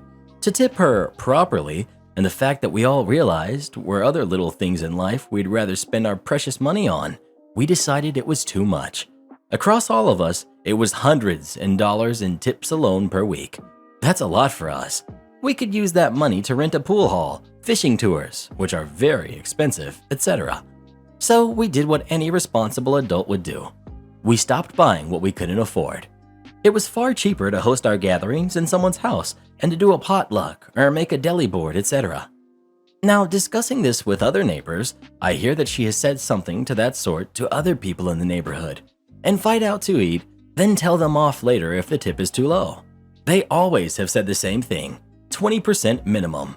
Service wasn't the best, very hurried, not very attentive, etc. And the entitlement. Anyways, we stopped eating at that restaurant and having her as a waitress. Mind you, I never stopped saying hi to her, kept up my pleasantries, etc. But now, after we all of a sudden stopped coming in, she had a scowl on her face when she'd see me, kept her responses quick, and stopped saying hi as much. And then, about a month after we stopped, one of the other neighbors mentioned to me how she was complaining that her tips weren't great anymore, and that she couldn't afford to get her fillers in her cheeks at the new medical spa down the road. Oh well, like you said, don't eat out if you can't afford it. Get off the computer, go on. Don't get on that computer like that, Jenny. Don't do that, that's bad. Revenge is a dish served very, very cold. In my young 20s, I moved to a new city to try and start my career in life. Money was very tight, but I was confident I would get things up and running. In my job search, I came across a promising opportunity at a small firm, The Firm.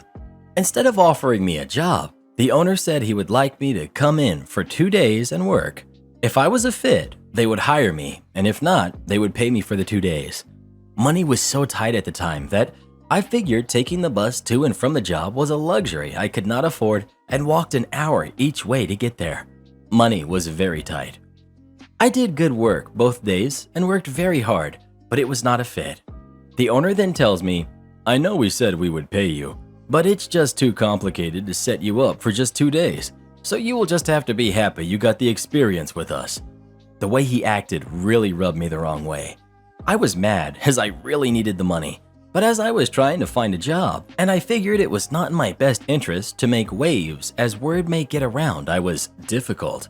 I did, however, decide that same day, somehow, some way, I would get my revenge on the owner. I did find a good job that led to a great career, but I always kept tabs on the owner, looking for the time and place to get some revenge, and even a few times considered some more juvenile methods.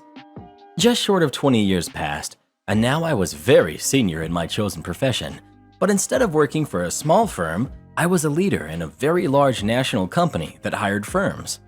As it turns out, we had a large contract come up that I was the lead executive on the procurement team in the area the firm operated in. Things have changed a bit over the years, but bidding on these contracts was at the firm's expense at the time. However, to safeguard them from wasting too much money, the bidding would be in stages.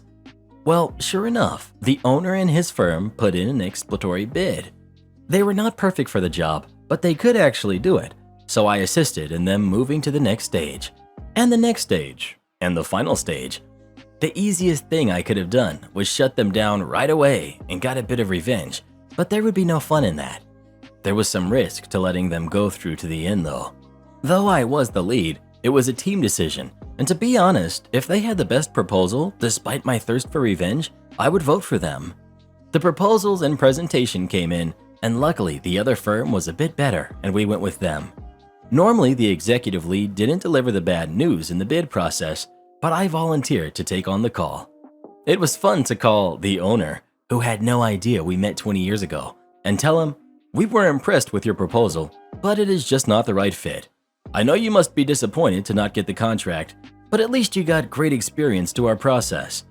I know I should have used his words from 20 years ago, but I could not bring myself to do it. The firm must have done about 200 hours of work on their proposal, so I figured that was payback for my 16 hours with 20 years of interest. Did you see the logo on the badge? I work for a major railroad in the northeastern US, and in case you didn't know, we've had some storms lately. We needed some 30 amp sockets that we had run out of because we don't usually keep hurricane level amounts of parts on hand. So I went to my local big box hardware stores, buying as many of these as we could get our hands on. Unfortunately, many people were cleaning up after these storms and needed these parts too, so I was having a really hard time finding them. Because I work for a railroad, I have to be qualified to go near railroad tracks, and I have a badge that shows I can do this. This badge is Safety Orange. One of the hardware retailers is known for Safety Orange, and it should be noted that this badge has a railroad logo on it, but I'm sure you can see where this is going. I visit my 5th hardware store of the day yesterday, and I start looking in the aisle where they usually keep these. I find the area, and it is destroyed. It looks like the American Tourister gorilla was looking for wall outlets. So I check their stock on my phone. It says they have 12 of these, and I start looking. After a minute or so of digging around, I hear the mating call of the greater northeastern whopping Karen. I ignore it. Excuse me. I ignore it again. Still digging in the shelves, I find an unopened box of 30 amp 4-wire sockets. Pay dirt. I've been buried up to my waist in dusty shelves looking for these, so I pull myself out with a box of sockets looking like I just wrestled a badger. I came face to face with the Karen, all of 5'2", asymmetrical bob, chunky jewelry, sunglasses from the Kardashian collection, the whole bit. "So, are you deaf or just plain stupid?" Now, I'm pretty low on hoots to give on a good day, but today I'm completely out. My hoots are so low, they are in danger of collapsing in on themselves.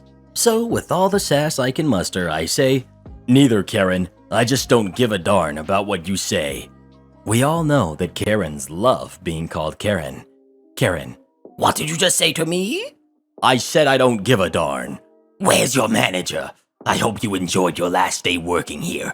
You're done." "I don't work here. That's why I couldn't care less about you, your opinion, or who your husband is." "Of course you do. Why else would you be wearing an employee badge?" "Employees here wear aprons, not badges." "But it's orange." "Yup. Bye." "You're not going anywhere until I talk to your manager." And she stretches her multicolored talons for my badge. Me. You really need to think hard about what you do next. Any part of you that touches me is going to be broken. I already told you I don't work here. I'm leaving. Find someone else to complain to. I'm not interested. Now, admittingly, this was beyond the pale, because as I said, I was tired and irritated from a stretch of long, back-breaking days, and this is my 5th store today, and now I have to go and start work, so I did feel bad for how I talked to her as I walked away. I find a few other things I need and head up to pay. As I'm up at the customer service desk trying to ring up a tax-free sale on this stuff, I hear the shriek of the Karen. "That's him! I'm not leaving here until he's fired." A woman in her mid to late 40s with a kind of exasperated face comes walking up to me and says, "Manager, listen, I'm the manager on duty. This lady is in here all the time and she's a huge pain in my butt, so I'm sure that she's completely full of crap. But she says you pushed her over, called her a bunch of names, and threatened her." Me. Literally none of that happened. I told her that if she touched me, she was going to regret it, and that was that. Manager. I thought so. So I'm going to make a big show of firing you, and we can both be done with her. Me. Nope, I'm not dealing with her. She acts like a self-entitled jerk because you bend over backwards for her every time she throws a tantrum. You do what you want. I'm not playing. Karen was standing behind her, sputtering like a lawnmower engine when I said that, but I didn't hear what happened after that. The cashier winked at me, handed me my receipt, and I left. If I see one pineapple on my pizza, I'm coming in personally to kick your butt. When I was in high school, my best friend and I worked at a pizza joint. We were drivers and would make pizzas between deliveries on slower days. One slow weekday evening, a bloke calls in and orders a pizza. He orders a specialty pizza that typically has pineapples and requests no pineapples are added. No problem, we get those requests all the time. But he takes it a step further. Last time you guys put pineapples on it, I swear, if I see one pineapple on my pizza, I'm coming in personally to kick your butt. Whoa. I hang up, shocked at the unnecessary threat to a teenager, one who was about to handle his food, and tell my buddy about the call. Immediately, our wheels start turning and we devise a brilliant plan. We make his pizza exactly as he requested, but before tossing it in the oven, we each grab giant handfuls of pineapple and squeeze out all the juice that we can onto his pizza. When we were finished, there was a standing pool of fluid across the entire pan. I cook it, box it, and have the pleasure of delivering it. When he answers the door, he repeats the threat he made on the phone. Sir, I personally made this pizza myself, and I can guarantee you that you will not find a single pineapple anywhere. Satisfied, he takes the box from me, and I head back to the restaurant. Like a giddy schoolgirl waiting for her crush to call, I stared at the phone, willing it to ring. Finally, it does, and the caller ID confirms my hopeful anticipation. He has lost his mind, screaming about how he demanded no pineapple, but it's all he can taste. I calmly tell him I was the one who made and delivered it, and I reassured him I put no pineapple on the pizza. Sir, please take a picture of the pizza, because if a pineapple made it onto the pizza, we want to make it right. As I said before, I made it myself and was extra mindful that no pineapple was added. He finished his crazy tirade and slammed the phone down. Still waiting for his butt kicking that he promised. Edit. The dude was not allergic to pineapple. We had previous history with him, and he was just a jerk. Am I the jerk for letting my friend know he's not the baby's father? Using a throwaway account and fake names for this. Okay, background here. I've been dating this girl, Meg, since the start of February. We obviously haven't been able to really date much with stay-at-home in place, but we were able to go on a few dates and hang out sometime before everything hit. One of those times was at a party at her place. She lives with 3 other girls in a big house. I brought my best friend / roommate, James, with me since it was a big party. James ended up hooking up with one of Meg's roommates, Liz. A couple of months ago, Liz found out she was pregnant and said James was the dad. He's been freaking out, but trying to really be there and take responsibility. He's already changed a lot of his plans he had for next year with school and job stuff, and I know it's caused a lot of fights with his family because they're really strict / hard on him anyway. We're all in our early 20s. Me and James are both 23, Meg is 22. I don't know for sure how old Liz is, but she was in school with Meg, so I think also 22. He and Liz didn't really know each other very well, so that's been awkward too. So last week, I was on a video call with Meg. We've been having them a couple of times a week to try and keep what we started going. Anyway, we were talking when Liz stopped by Meg's room. Liz didn't know Meg was on a call, I guess, and started talking to her about how stressed she was / what she was gonna do because she had to tell her ex that he's the dad of the baby. I was shocked. When Meg got back to the call, she knew I had heard and asked me not to say anything to James. She said Liz wanted to talk to the baby's dad / her ex before she told James he wasn't the father after all. I guess she really did think the dad was James at first, but the timing doesn't add up right for that. I'm not sure on the details. I agreed at first, but then a couple of days later, James was crazy stressed about the baby and money and trying to make plans, and it felt wrong not to tell him. I let him know what I had heard. It led to a pretty big fight with him and Liz, and now Meg is mad at me. I get that she was trying to protect a friend, but I hardly know Liz, and James has been my best friend since high school. I couldn't keep that from him, right? I do feel bad that Meg is upset. I know her and Liz have been fighting about it too, which sucks. I didn't want that. I know Liz has been stressed about being pregnant during what's going on too, and I'm sympathetic to that. I just feel like I had to look out for my friend. What would you have done in this situation? Would you have told James the truth about him not being the father, or just left it as it was? Please let us know. Am I the jerk for getting mad at my wife for leaving our 1-year-old son home alone while he was napping? Context. Our son is barely 1, birthday last week. I came home from work and my wife was just getting back from a run, at which point I noticed our son was in the back room sleeping. When I asked her about it, she got defensive and said it was only a mile and I never got far away from the house. I don't think this is safe, so I got mad at her and the whole thing escalated into a fight where I told her what she did wasn't safe. Now she's mad at me, thinks I'm being a judgmental jerk, and doesn't want to talk. She thinks it's no different than being outside in the backyard while he's napping. So what's the deal? Am I the jerk? Karen's sister-in-law lost my $2,000 camera at the beach, so I'm suing her. I'm 26, female, and my sister-in-law, who's 20, moved in with me and my husband weeks ago because of problems with her boyfriend. She isn't planning on going back until he apologizes, even though she broke his Xbox device in an argument. I'm a blogger. I have a small space in our apartment, sort of like my office, but very small, where I work for hours. Sister-in-law always enters the room and takes stuff and doesn't return it, resulting in me replacing it until I get a lock. She was going to the beach with some friends to let off some steam and asked if she could borrow my $2,000 video camera to record the trip, but I declined and explained that I was working on the weekend and I would need it. I got done with my project and left my camera on the desk. When I woke up the next day at 9 a.m. and had a shower, then breakfast, I entered my office and didn't find my camera. I freaked out and my husband told me to calm down because his sister took it with her to the beach. He assured me it was in safe hands, but I kept worrying about it and was upset by the fact that she took it and he gave her the key. She got back at 7 p.m. and was complaining about getting in a fight with her boyfriend after seeing him with someone else at the beach, and it ruined her day. She started crying loudly and cussing him out. I asked for my camera back, and she said she didn't have it. She left angry after the encounter and forgot her sunglasses, her cream, her hat, and my camera at the beach. Her friend, Aiden, picked some of the stuff up and brought it back, but the camera apparently was stolen. I started yelling, calling her irresponsible and reckless, and this was a $2,000 camera she left behind. She started apologizing, then tried to blame it on her now ex-boyfriend for getting her into a fight with this girl he was with. I said I need the camera for my work, and she had to replace it like yesterday. My husband got involved and said it wasn't her fault it got stolen and suggested I get a cheaper camera from Amazon for now until I can afford to buy a new one. I said, "What? Why should I buy a replacement when it was his sister who lost it? She took it without permission and was responsible for whatever happened afterwards." He tried to make excuses for her being an emotional mess.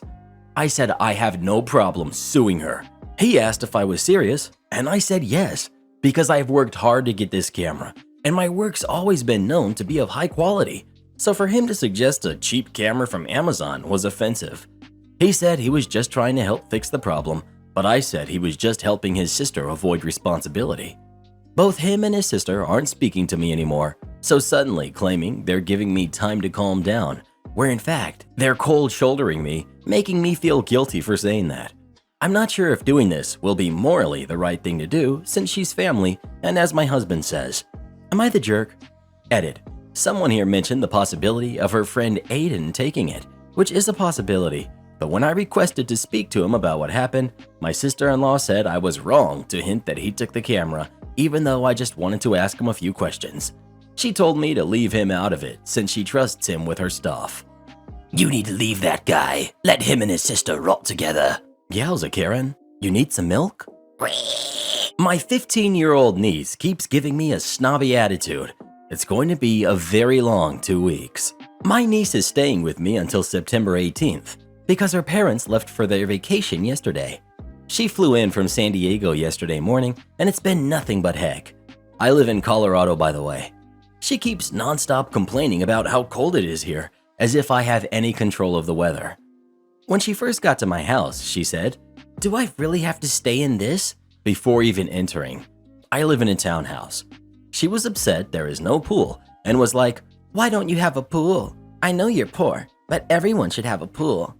My car isn't as nice as her parents' cars, and she keeps complaining how run down it is and is scared it's going to fall apart. I drive a 2016 Honda Accord. There's nothing wrong with it. It's kept clean. Her dad drives an Audi, and her stepmom drives a Maserati.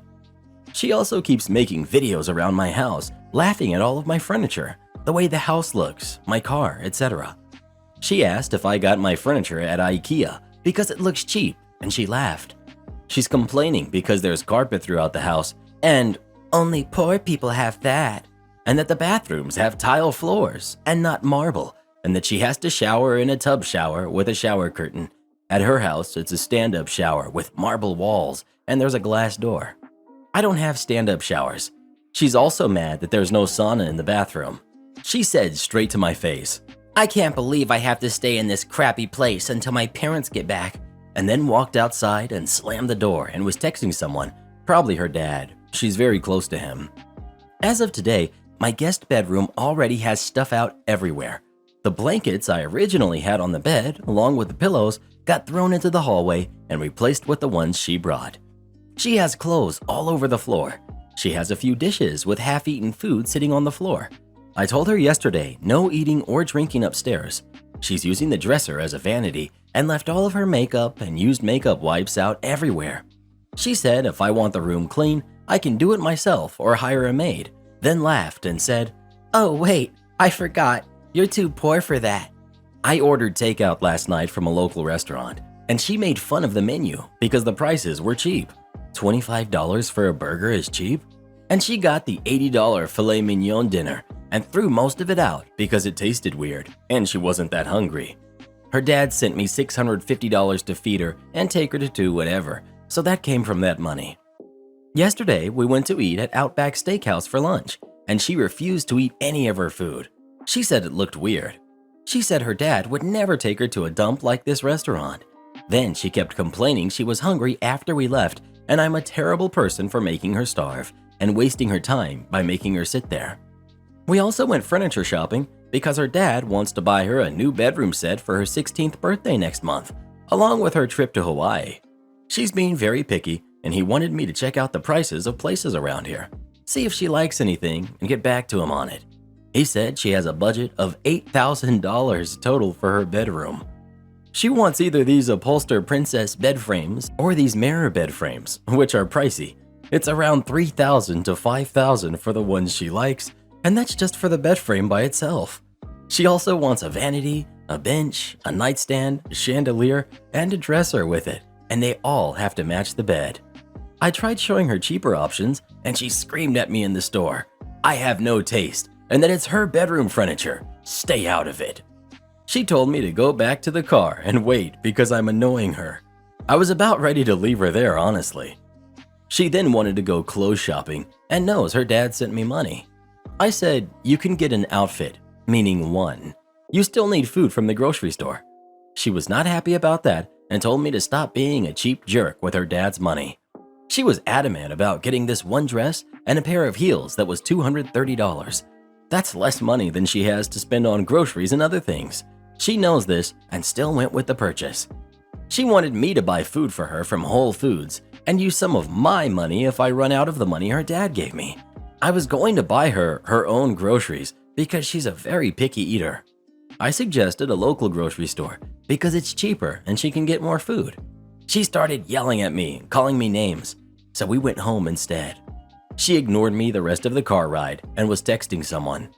She got out of the car and started crying, saying she misses her dad and she hates me. She hates my house, it's so embarrassing and trashy, and wishes she could be on vacation with her dad, and it's not fair she has to stay with me, and ran into the house crying. She keeps yelling at me to buzz off and stop talking to her, that I'm annoying, to go away, etc. when I say anything to her. I was eating a sandwich earlier, around almost 4 p.m., and she came downstairs and said, "Nice to see you feed your fat face while I starve. You're such a selfish jerk. You know that I hope you choke on it," and rolled her eyes and went back upstairs. I ordered pizza for dinner, and she started crying at the table that she misses her dad. I asked if she had called him and talked to him today, and she said in a rude tone, "What do you think?" and rolled her eyes. Then she was complaining about how gross the pizza was and got up and took the box and threw it in the garbage. She then told me to go to a gym and to lose weight, said that I'm disgusting and went outside. She also just took a super long shower and said she's going to keep doing it every day since it's so cold here, and if I don't like it, tough, because she doesn't like being cold or being here. She swore at me for not turning on the heat in the house. It's not cold enough to turn the heat on, in my opinion. I usually don't start doing that until the end of October, beginning of November, when the highs are only in the 50s. It's going to be a very long 2 weeks. She goes to a private school, and they are doing online school again this year. Her first day is September 7th, and she's already telling me that I can't force her to log in and do her schoolwork, that she doesn't care about it. She's right, I can't. But I don't want to be blamed for her being tardy. I know her dad will be pretty upset since he's paying for her to go there. This girl needs to return to the shadows from whence she came. Entitled customer wants to show his son the freezer he incorrectly installed. Gets sued by the owner due to malicious compliance. So this happened a few years ago, so it's not exact. I was listening to a story on YouTube that reminded me of this customer. I worked at a burger joint back then. I was working through college at the time. This restaurant was brand new, and the building was only finished being built 6 months ago. From day one, there were electrical problems with the walk-in freezer. This one is the size of most living rooms. Once we even had to throw out all of the meat and close for a week for repairs and to replace the stock. Kinda bad for a burger joint to only serve salad, you know? Most of the time, I was the barkeep, but sometimes the waiters needed help. This was a day I was helping them as the bar was slow. I see a customer in his 40s, whom I will call Ken from here on out, and his son, who is maybe 10 years old. I take their order, and at first everything is normal. I go get their drinks and put the order in. I come back, and he asks me if he could go in the back with his son because he wanted to show off the custom freezer that he installed with his company. He even bragged about needing a crane to lift it into the place. I told Ken no. It was not only a health code violation, but also a huge safety issue. He got absolutely angry. He argued that he knew the kitchen better than anyone else there. He himself wired the freezer and his company installed it. His son was looking embarrassed. He even asked his dad to stop, and he didn't need to see it. Ken berated him, asking if he was proud of his dad and the restaurant equipment/electrical company he owned. I told him I would go ask the manager just to make him happy. I wasn't going to ask. I knew the answer.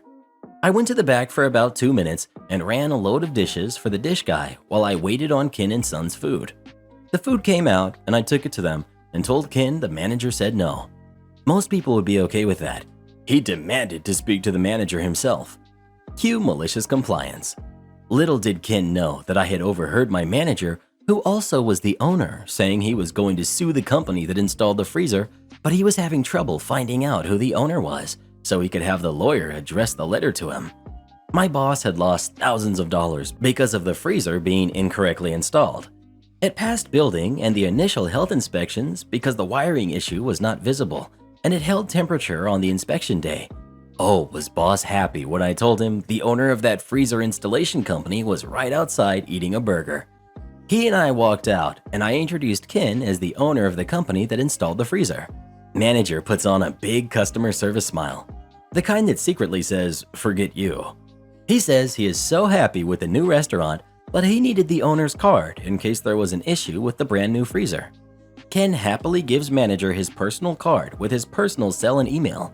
Boss smiles with a real one this time and says, "Thank you. Now my lawyer will be in contact with you soon for the incorrectly installed freezer." Ken just has a mouth hanging open. Before he can say anything, manager tells him he had 2 new electricians look at it because no one at his office would help him. So he knows it was the freezer, and he knows it was his crappy job that cost him thousands in monetary loss. He also adds that if he attempts to leave without paying, he will be arrested because now the manager has his name and his phone number. Manager/owner did sue and won close to $50,000 in damages. Edit. There were permits for the install. It was just all under his office name and various employees with the office phone number given. Manager/owner did try calling them first, but always got the runaround. Am I the jerk for snapping back with a hurtful reply when my husband's coworker called me annoying? So my husband was away for 2 weeks on a work trip.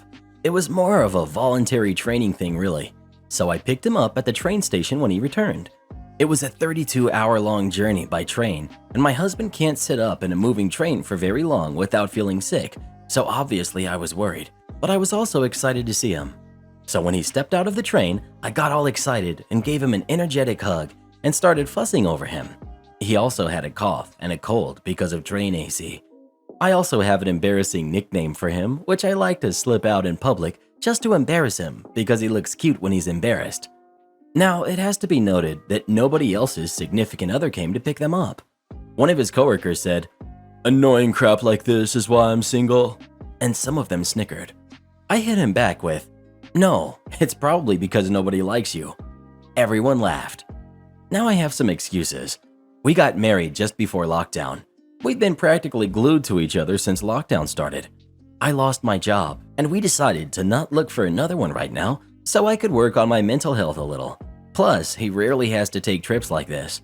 It was difficult, and I missed him terribly for 2 weeks, especially when I had to take his place as his cat's slave. Also, my ex always hated it when I got excited by something and kept telling me to sober up. So that guy's comment got really annoying. Now, I know I hurt him with that. Like, you could see it in his eyes. I struck a nerve with that one. So I've been feeling guilty, but also kind of justified. I know it's wrong to make fun of people for not being in a relationship, and the fact that everyone laughed makes me feel worse. Husband has asked me to never stop being annoying, quoting his coworker, and to never not be excited to see him, but he might just have a slight bias, so I want some objective opinion. Edit. So I've gotten a lot of responses. Thanks, I guess, for your judgments. I read most of them. Sorry I stopped replying because I fell asleep. Anyways, I had a talk with my husband when he came back. I've been called clingy by some exes before, and it took some time for me to get rid of the "am I being too clingy?" anxiety, and the responses kind of brought it back. Husband assured me it wasn't an issue. He said he liked it, and it was not me being clingy. He reassured me he enjoyed it when I get all giddy and I miss him and worry about him, but he did say I could ease down on the nickname usage, especially around coworkers. So yeah, I'm not using it in public again. Then we cuddled and fell asleep, and I woke up to so many upvotes and responses. Despite so many not the jerk responses, I did read some "you're the jerk" responses with rather good points, so I'm going to apologize to the guy regardless. I'll catch him the next week I pick my husband up from work. Thank you for taking your time to read my post. I see some people are curious to the nickname. It's Pumpkin. So if you're about to comment about me embarrassing my husband, please save your breath. Take my front row seat and tell me to just sit behind you? If you insist. During halftime at our local high school's football game, we went to the concession stand to get some food.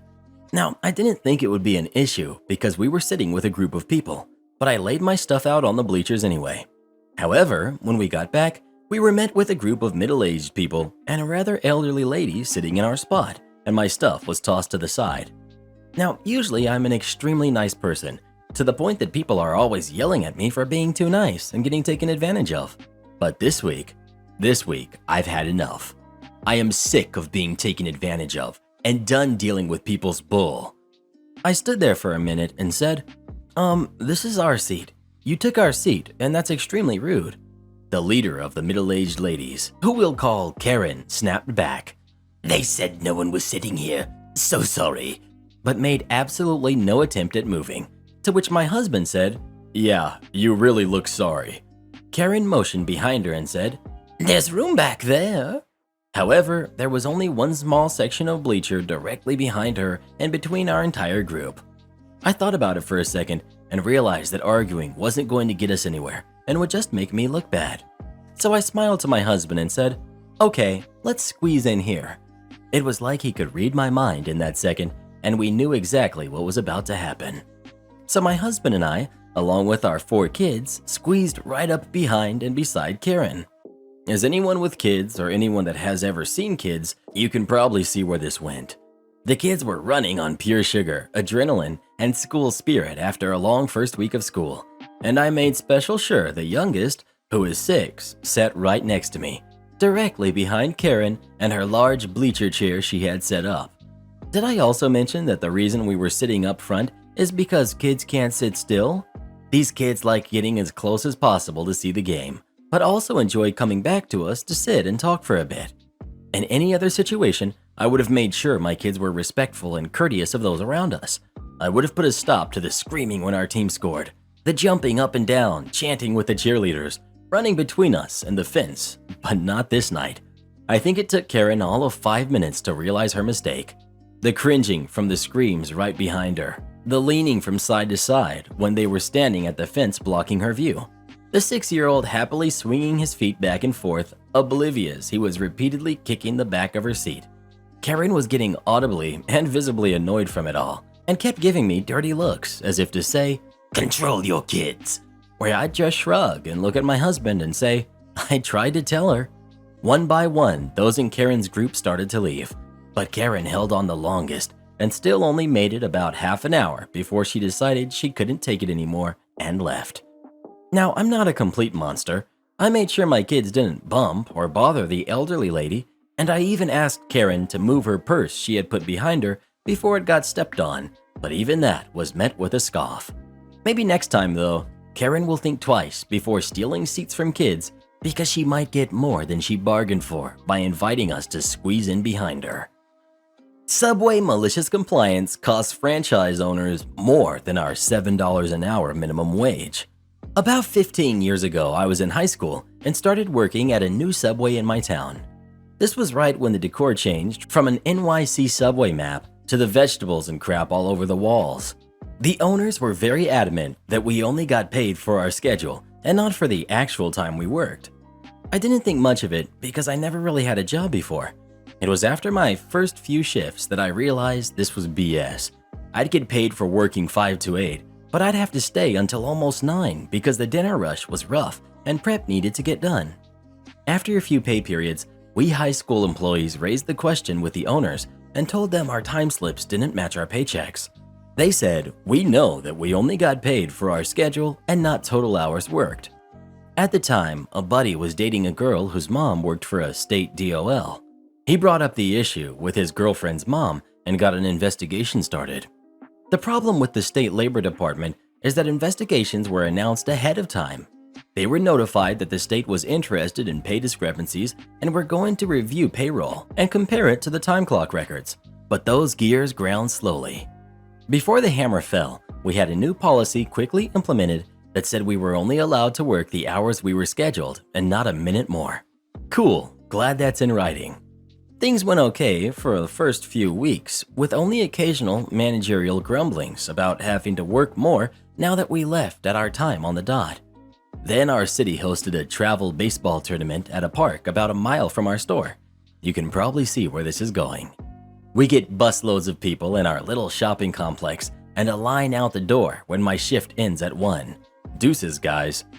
The manager/owner's son is in his office watching The Matrix when I go and clock out. He gets all upset about the line and says I have to stay and help.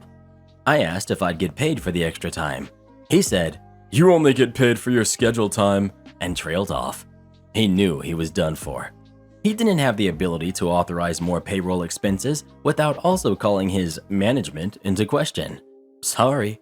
As I'm walking out of the front, we weren't allowed to park in the back near the door. We had to park in Gen Pop parking and walked out the front door. He starts following me out and shouting in front of the customers. He fired me on the spot and demanded back my Subway shirts. No, you took $15 per shirt out of my first paycheck. They're mine. He followed me out into the parking lot, yelling at me until I drove off. The line was still there when I pulled out.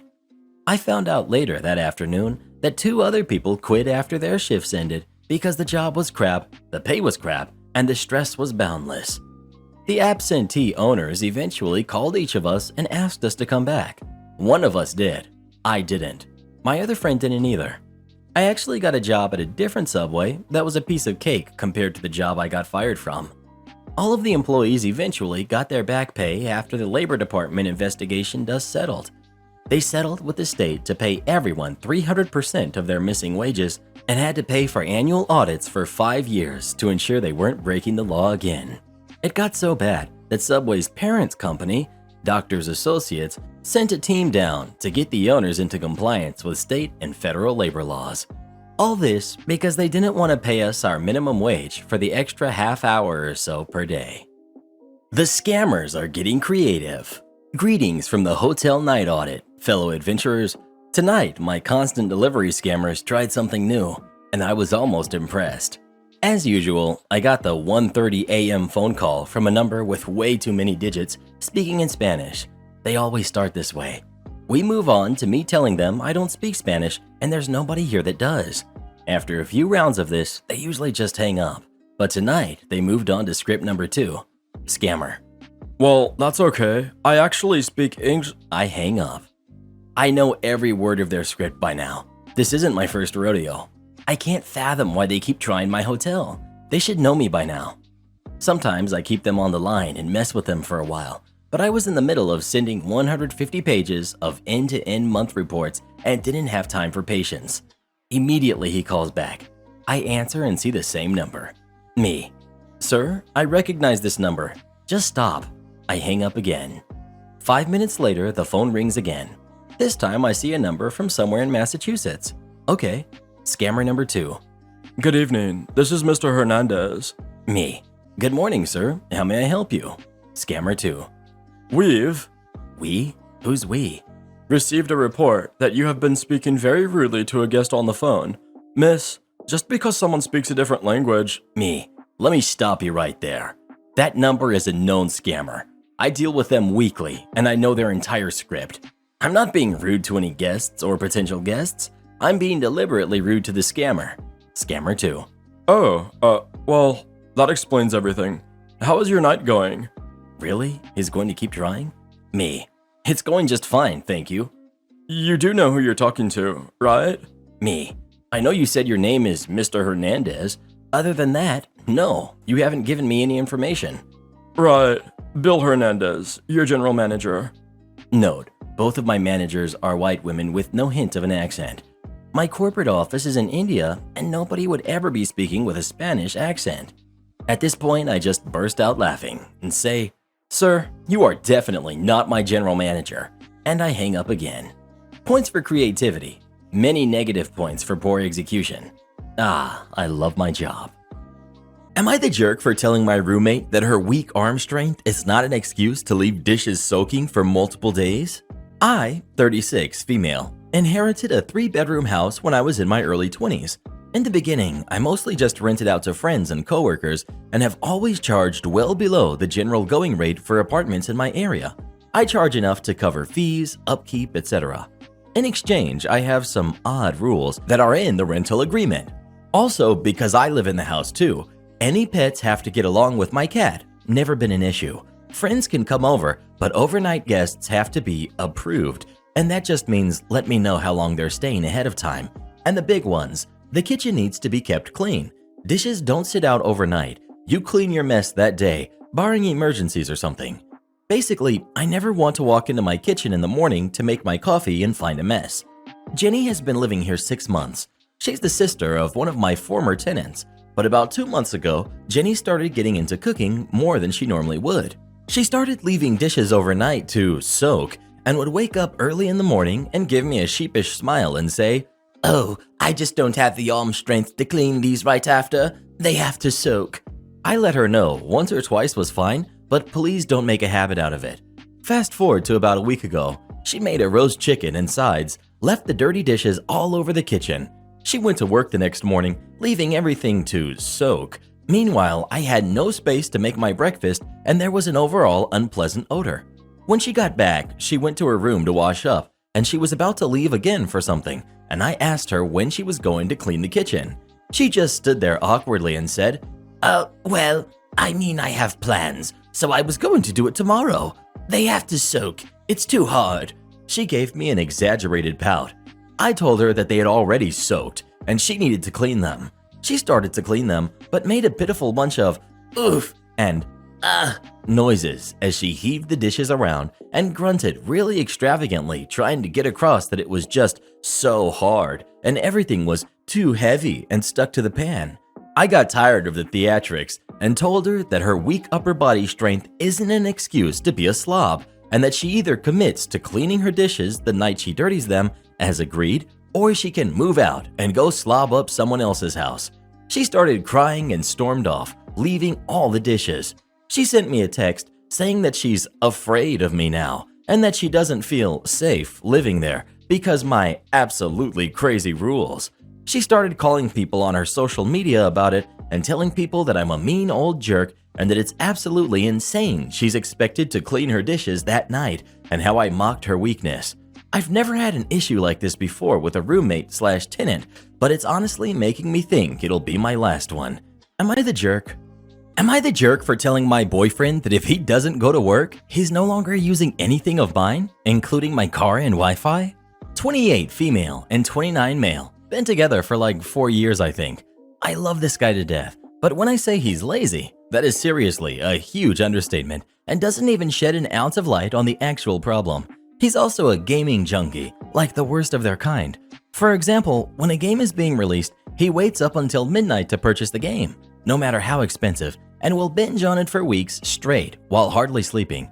During this time, you'll be lucky to get as much as a hello out of him without him getting upset for you disrupting him, but still expects people to literally cater to his every need so that he doesn't have to get up to do anything. I don't entertain this because I'm not his mother. Anyways, a year and a half ago, I had to give him an ultimatum. You either get a job and start supporting yourself, or you can leave and go mooch off someone else. He chose to get a job. Lasted a month before he quit. Found another job 2 months later, lasted 2 weeks and quit. He was unemployed for 11 months when he finally landed this job in September. Assassin's Creed was just released, 2 weeks ago? And he started calling out every single day. Started staying up until 4 a.m. playing this game, would sleep until 8 to 10 a.m. and then be right back at it while asking me to cook and cater to him. Yesterday, I unplugged and hid his Xbox. I knew he was going to call out and jump on his game. As I suspected, that's exactly what he tried doing. He picked a fight with me, said he hated working, and I was forcing him to waste away his life. Claimed he was depressed, though that's the worst I've heard of it. He then tells me to get off my lazy butt and do something for once. I told him to leave. He takes my car because his is on its last leg. His words. He's not in work clothes, so I know he wasn't going to work. I texted him and said, if you aren't going to work, bring my car back. And if you plan on flaking on this job like the rest of them, you will not be using my car or my internet. Make your choice. He texted back saying, you trying to mother me all the time is a turnoff. You holding things against me all the time also makes you a jerk. Am I the jerk? My Karen girlfriend is jealous that I'm taking my best friend on an extravagant date instead of her. I, 40 male, grew up in the foster care system and aged out, as did my best friend, who's 38 female. We were in a home together in our teens and stayed in contact. The bond I have with her is like nothing I have ever had, but there is no romance here, no matter how many people in our lives have pushed it. That said, we both bought condos in the same building. She is happily married, and her husband and I are good friends. He is deathly allergic to shellfish, to the point that my friend won't eat it herself because she's worried that she will set off a reaction even though she loves it. Her husband travels a few times a year, and he always asks me to take her out and give her crabs or lobster, whatever she wants. He is out of town this next week, and I got us reservations at a really nice seafood restaurant. There's also a musical in town I know she wants to see, so I got us tickets, and I got us a hotel room with 2 beds at a nice hotel. We will check out some museums and do a wine tasting the following day. All in all, this will probably be a $1,500 weekend, but we haven't gotten to do this since lockdown started. If she was my blood sister, no one would care, but she isn't, and my girlfriend of 6 months is ticked. She says I must want something with her to throw this kind of money at her, but I just really like treating her. I am where I am in life because of her support and love and belief in me. She has always been my #1 cheerleader and always believes in me, even when I don't believe in myself. We have also helped each other financially over the years. I do understand that getting a hotel room with a woman looks suspicious, but she in my eyes is a sister and the only family I have. Her husband knows and encourages it. We all interact regularly and he gets our relationship. I haven't even been dating this woman a year. My best friend and I have known each other for over 20 years. I don't think it's reasonable for her to expect big, expensive dates at this point. She's mad that I'm spending so much on taking another woman on an extravagant weekend and not her. Am I the jerk? Well, who do you think is the jerk? OP or his girlfriend? Please let us know. If Reddit boy ever tried pulling a stunt like this, he'd be in a coma. My entitled mother showed her real self, and now no one loves her anymore. Now, you all know from my last post that my mother tried to act like she's in charge of my life and also acted like my house was hers to give away.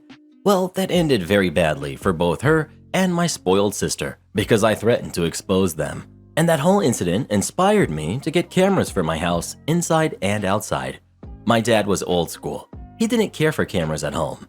Heck, he didn't even care for TV, save some occasional movie. He mostly enjoyed his scotch with a cigarette and a good book. But now I own this house, and cameras were a very needed upgrade. And just in case, my girlfriend and I didn't tell anybody outside of our close friend circle about them. And those that do know were sworn to secrecy and kept their word. A couple of weeks had gone by without any word from my mother or sister, other than what I was seeing on my sister's social media. She was constantly complaining about having to live in our mother's basement, and I'm pretty sure she was making our mother miserable for it. But what came next surprised me. I got a frantic phone call from my sister saying that her boyfriend was questioning whether or not he was the father of her pregnancy, and he was threatening to leave without a paternity test. My sister swore up and down to me that she's always been faithful to him. I admit, I believed there was a chance she could be lying, because our mother's own past affair made our father question our paternity as well. But I suggested they get the DNA test done. But my sister just babbled about how they don't have a lot of money. I offered to pay for it so long as she didn't come to me asking for money or favors often. She quickly agreed. I arranged for the test and even shelled out extra to make sure we got the results ASAP. But it would still take a few days. I hadn't yet met my sister's boyfriend, but when I did, I started to understand a bit more. He's half Hispanic, and my mother, though not open about it, is not okay with this. It's something she got from my grandparents, sadly. I decided to try and talk to the guy and took him out for a beer, and while at the pub, he spilled his guts to me. He said that my mother had been whispering in his ear about how my sister is just like her, and she had cheated before, so my sister might have as well. This made him have doubts that grew every day, and he said he wasn't sure my sister didn't cheat or get pregnant on purpose to try and baby trap him so she won't have to work anymore than she already does with her little part-time online sales job. Sadly, I knew he was probably right about the latter. But other than that, he's described her as a completely different person when she's not around our mother. But ever since they've been living in Mom's basement, she's become more and more like a child. After what I saw at my house, I wholeheartedly believed him. So I asked if he suggested she get therapy.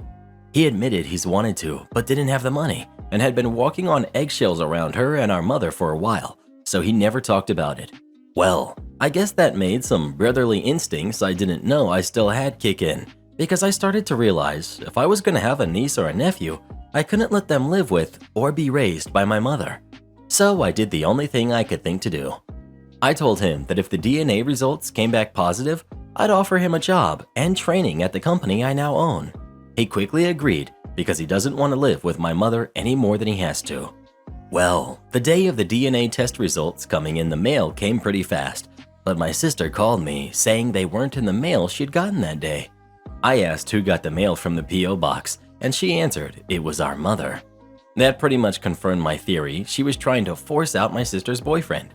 But since I don't, and never really have trusted my mother, with my sister's consent, I preemptively got the clinic to send me a copy of the DNA results to my address as well. And they did come in the mail that same day. I called my mother and asked if she had taken the DNA test results. The following conversation is more or less what I recall since it wasn't recorded. Me: hello, Mom. I heard that Sis's DNA test didn't come in the mail today. Mom: Oh, yes, but it could be here soon. Me: did you take it? I know it arrived today as I paid to have it set as priority mail. What? How dare you accuse me of such a thing? I would never. Me: okay then, I guess I'll just bring over the backup copy that was sent to me. Mom: Backup copy? Me: yeah, I had one sent to me as well the same day since I paid for it. Sis gave her okay and everything. I guess I'll just call her then and we'll meet up. Mom: Wait, that's not Click. I hung up the phone and called my sister right away.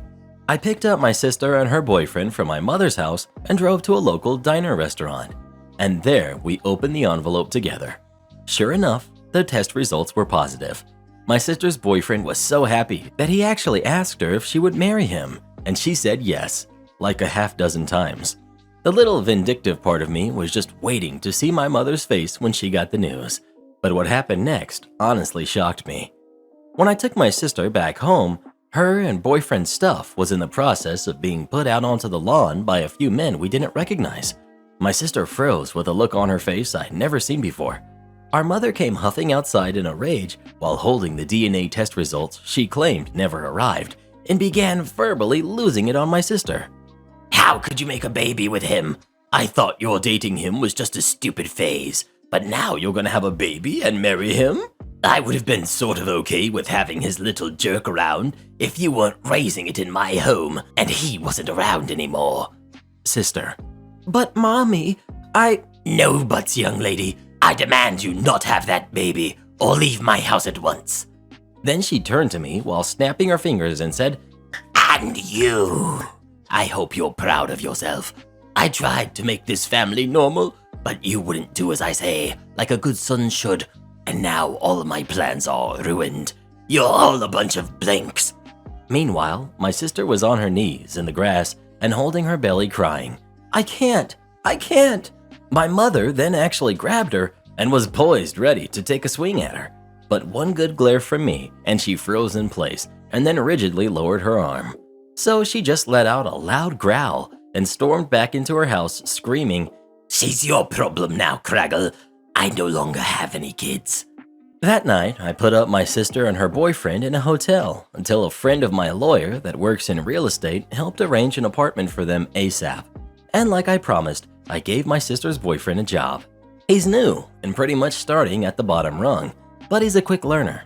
It'll take a while, but I'll get him into a good position, and he's very happy to work for me. My sister is now in therapy, paid for by my company's insurance, and has already started to act more mature than I've ever seen her. She stopped referring to our mother as mommy and has even started talking about her the way I do. She came to me recently and said she's working harder now and told me I was right about her being a spoiled mooch and she's gonna work hard to be a good mother and a provider for her kid. Her therapist seems to really be doing a great job. As for my mother, well, she actually drove up to my house in broad daylight when no one was home and broke several of my front windows with large rocks she had in a metal bucket. And the rocks had bad words written all over them. But thanks to those cameras I put in, she was caught pretty easily. I had the footage in the police hands that same day. I didn't bother to ask for repayment for the damages she caused. The windows were old anyway, and it just gave me an excuse to remodel. But I did press charges and even got a restraining order. She's not allowed within 500 feet of me or my property. She also took quite the downfall online, as I had a dash cam in my car that picked up everything my mother said and did that evening she kicked my sister out. And this time, I did show it to the rest of the family. And my sister also told pretty much the same story on her Facebook that pretty much destroyed my mother's remaining image to her side of the family. So she's not really speaking much to any of them anymore. My mother didn't lose her job or anything because I didn't go that far. She's not set to retire for another decade or so, but some of her more petty relatives started submitting fake bad reviews for her Airbnb, and now she's probably losing customers. I've heard from one of the few relatives she's still talking to that she's pretty much depressed and looks like a shell of her former self now. Edit. Thank you all for the awards, kind strangers. I thank you from the bottom of my heart, and my sister does as well. Try to stiff me? Get a mechanic's lien. Hello. Per Pro Revenge, I will be using fake names for this story that happened to me about 7 years ago. The job. I was starting my side business doing IT work for businesses and had some successful jobs for a few companies. I found word of mouth was the best way to gain new clients because entrepreneurs tend to network with other business owners. Tony was one such client who had heard I had done some work for a client and called to see if I could help. His company's needs were to stop using a semi-accounting service that they had been paying a percentage of their profit to process payments, purchase orders, and billings and receivables. He brought in an accountant to work a new product, pretty well known. They wanted a server to be accessible remotely and had already paid their ISP for a static IP for the server, but needed the actual server, redundancy UPS, and firewall device. I explained that for the product they had, we could probably set up a workstation and not a server, and it would run approximately $3,500 total, and that would be easy. But no, the owner wanted a full-blown server system with all the bells and whistles. He explained that he would likely be using the server for a CRM and a few other systems later on. The setup. Overall, the entire cost for the system would be $8,000, not including a few other services that needed annual billing. VPN, remote service. Equipment cost was $7,500. My labor charge was $500. UPS was $1,500. Server was $3,800. And refurbed firewall, Cisco ASA, with programming by a third-party specialist was $1,800. And a spare rack was $400. I got my contract signed, put an order with my distributor. I have Net45 set up with them, and the firewall specialist, and got to work 1.5 weeks later when the firewall came in last. I finished the job on a single weekend and got everything up and going after a call to the ISP, whom did not like the firewall appliance I installed. For some reason, they had to tweak things on their end, and finally allowed the traffic to go through once more. I confirmed function with the owner, who verbally approved and was happy. The jerk move. I sent my invoice promptly on Monday. Left it as in, they had 1 week to pay. When I saw no reply or payment after 4 days, I messaged Tony and asked if they had received my invoice. To my surprise, he replied that the server was not working and proceeded to call me and tell me that the whole thing was a waste of money and I should have never done the job. I of course apologized and informed him I would be on the way to fix whatever the problem was. When I got there, they refused to let me in to see the server, claiming they had someone coming over to fix my mishaps. At that point, I informed them they still needed to pay for the equipment, and we could maybe discuss my labor after I figure out what's going on. Tony refused to let me in and was pretty upset. The advice. At this time, I was pretty upset. 2.5 weeks had passed since I ordered my equipment, and my distributor was needing to get paid within 45 days. I was getting very nervous and was thinking of taking it to small claims court until talking with a friend who informed me I could pull a mechanics lien. I informed him this was for IT, and he stated that mechanics lien where I live can actually be pulled on various industries, and IT was one of them.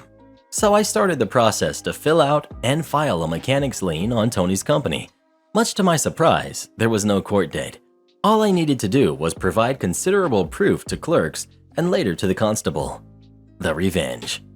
After filling out the mechanics lien and serving him notice, I once again gave him the opportunity to pay the $8,000 he owed. By this time, I had spoken with my distributor, and he switched my account from Net45 to Net90. He refused via phone call and got him on text. I took the information I had and went to the local constables, whom after seeing the mechanics lien and proof set up an appointment to meet me at the place of business to take back my server, UPS, and firewall. I went in on Tuesday, which I had learned was the day the accountant came in to start the week. Constable and I arrived at 7:30 a.m. right on opening time. At first, they refused entry until Tony came by and was informed I was enforcing my mechanics lien and would be taking back my equipment. He immediately got riled up and claimed I could not take the equipment because a new person had replaced it all. The constable asked if I had serial numbers and models for the equipment, which I did. We go in and find my server, UPS, and firewall all in the exact same way I left it. The server showed it had been online for the entire time. No real changes were noticed, and as far as I could tell, no one had worked on it.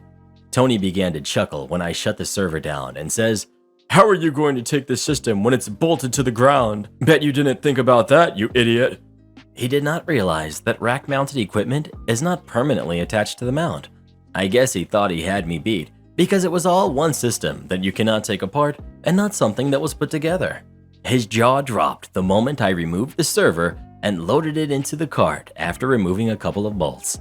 He started panicking and started telling the constable that he would sue him if he didn't stop me. The constable simply stayed calm and ignored the owner.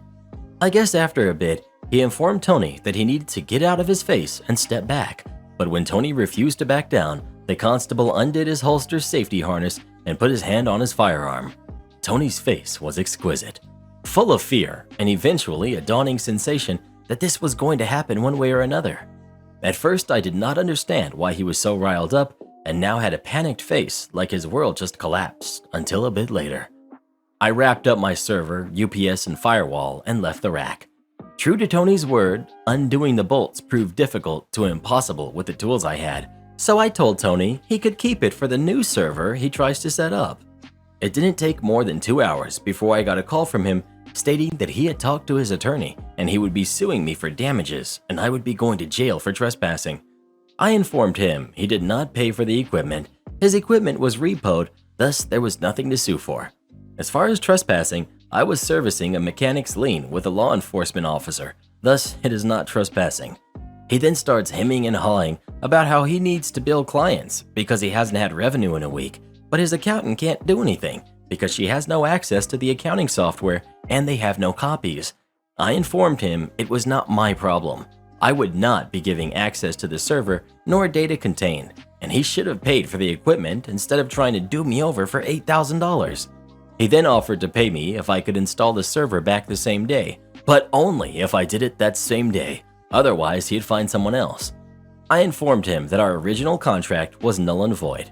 I would be returning the equipment to my distributor, but first I had to wipe the storage by DoD standards, which means zero chance of recovering files unless he somehow had NSA level funds. He starts freaking out and resorts back to what he originally said, threatens me with a lawsuit, threatens to make my life a living heck, etc. So I hang up and text him that I'm going to delete his data that evening and that I was no longer interested in working with him. More advice and the real revenge. He called me at least 50 times. I just silenced my phone and had to talk to my friend later that night, the friend whom had given me the advice. He then asks me why was I returning the equipment if I had the only copy that has everything from client names, contacts, phone numbers, billings, receivables, etc. He asked me how much revenue did the company generate. I informed him I was taking a wild guess, but it was somewhere in the ballpark of $58,000 for the last month. He laughs and tells me, why don't you charge them double the price to get his equipment back and have him pay you cash before you start? He was right. I was taking my petty revenge and walking out with an $1,800 firewall I had to pay in advance and a $500 unpaid labor charge. Why not take it a step further and get sweeter revenge and get paid a fat stack of money? The following day, I messaged Tony. I apologized for the way I behaved yesterday. It was not professional. Unfortunately, your crappy attitude and attempts to do me over got the better of me. The server has not been wiped yet. I would like to reconsider a new arrangement so we can salvage this sour experience and turn it into sweet honey. Are you interested in working with me to get your equipment back? I must warn you, it will be extra since I will be doing double the work. Let me know. Tony immediately called me, and immediately his jerk ways came up. I knew you would change your mind and come crawling back. Yes, I want everything back, but I'm only paying $8,050 and not a dime more. The $50 is me being generous to give you a second chance to do things right. I immediately informed him that I still have all of the equipment, and in fact, it would only take maybe 20 minutes to complete the job. However, I had a different idea in terms of the price. The new price was $15,000 to be paid in cash. He immediately starts yelling and hollering. I keep talking and inform him that he has 2 weeks to decide if being able to get paid by his clients was worth it. If not, the equipment was going back and that would be that. No hard feelings. I hang up. About 2 days later, I get a call from Tony informing me that he agreed to the new arrangements to please set it up and install it ASAP. I tell him I can go Friday, but I would need to be paid $15,000 cash before I even unload a single bolt from my vehicle. He agreed. I could hear a lady talking, telling him he needs to get this resolved because they had not had revenue in nearly 2 weeks. This was on Wednesday. On Thursday, I get a call from his daughter, who is apparently the accountant and the lady who was telling him to resolve it. She's cutting a check and needs to know my name. I inform her I would not be accepting checks, and I had told Tony specifically it would be in cash. She says okay and asks me if the amount of $12,000 was correct. I once again correct her and inform her the correct amount was $15,000 cash. She says in satire, "Of course it's $15,000. I will go make the withdrawal and have the money ready tomorrow." Sure enough, Friday morning, true to her words, she and Tony were there with $15,000 cash. I counted it in front of her and Tony. She makes a comment saying that I was a lifesaver because they could not go back to the service they used before to get paid, and they urgently needed to get some POs sent out. I placed it in my vehicle, locked the glove box, and unloaded the equipment. True to my word, it took 20 minutes to place the server, firewall, and UPS inside the rack mount, connect the cables, power on the server, and ask them to test it out when they get the chance. If anything was wrong, to not contact me and to have a good day. I actually had tested it out already before I left their server room. Despite my pettiness at times, I'm still a professional. Am I the jerk for calling my husband delusional for demanding I give him 50% profit of my business that he didn't support? My husband, male 35, is a bank clerk, and I, female 29, have a work-from-home job which I barely bear since I'm an active outdoor person and like doing gardening stuff in particular. I figured since I have a background in gardening, I decided to use our spacious backyard to grow flowers and sell them online after arranging and organizing them into bouquets. When I brought this up with my husband, he said this was the worst idea ever, adding this would be a major waste of time and money and suggested I look for a second job. I didn't listen and started my business little by little.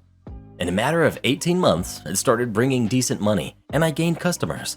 My husband offered to look at how much I was able to make in the past months and was impressed. The other day, he was standing with his drink while I was checking my flowers. He talked about what a good job I was doing keeping our business flowing.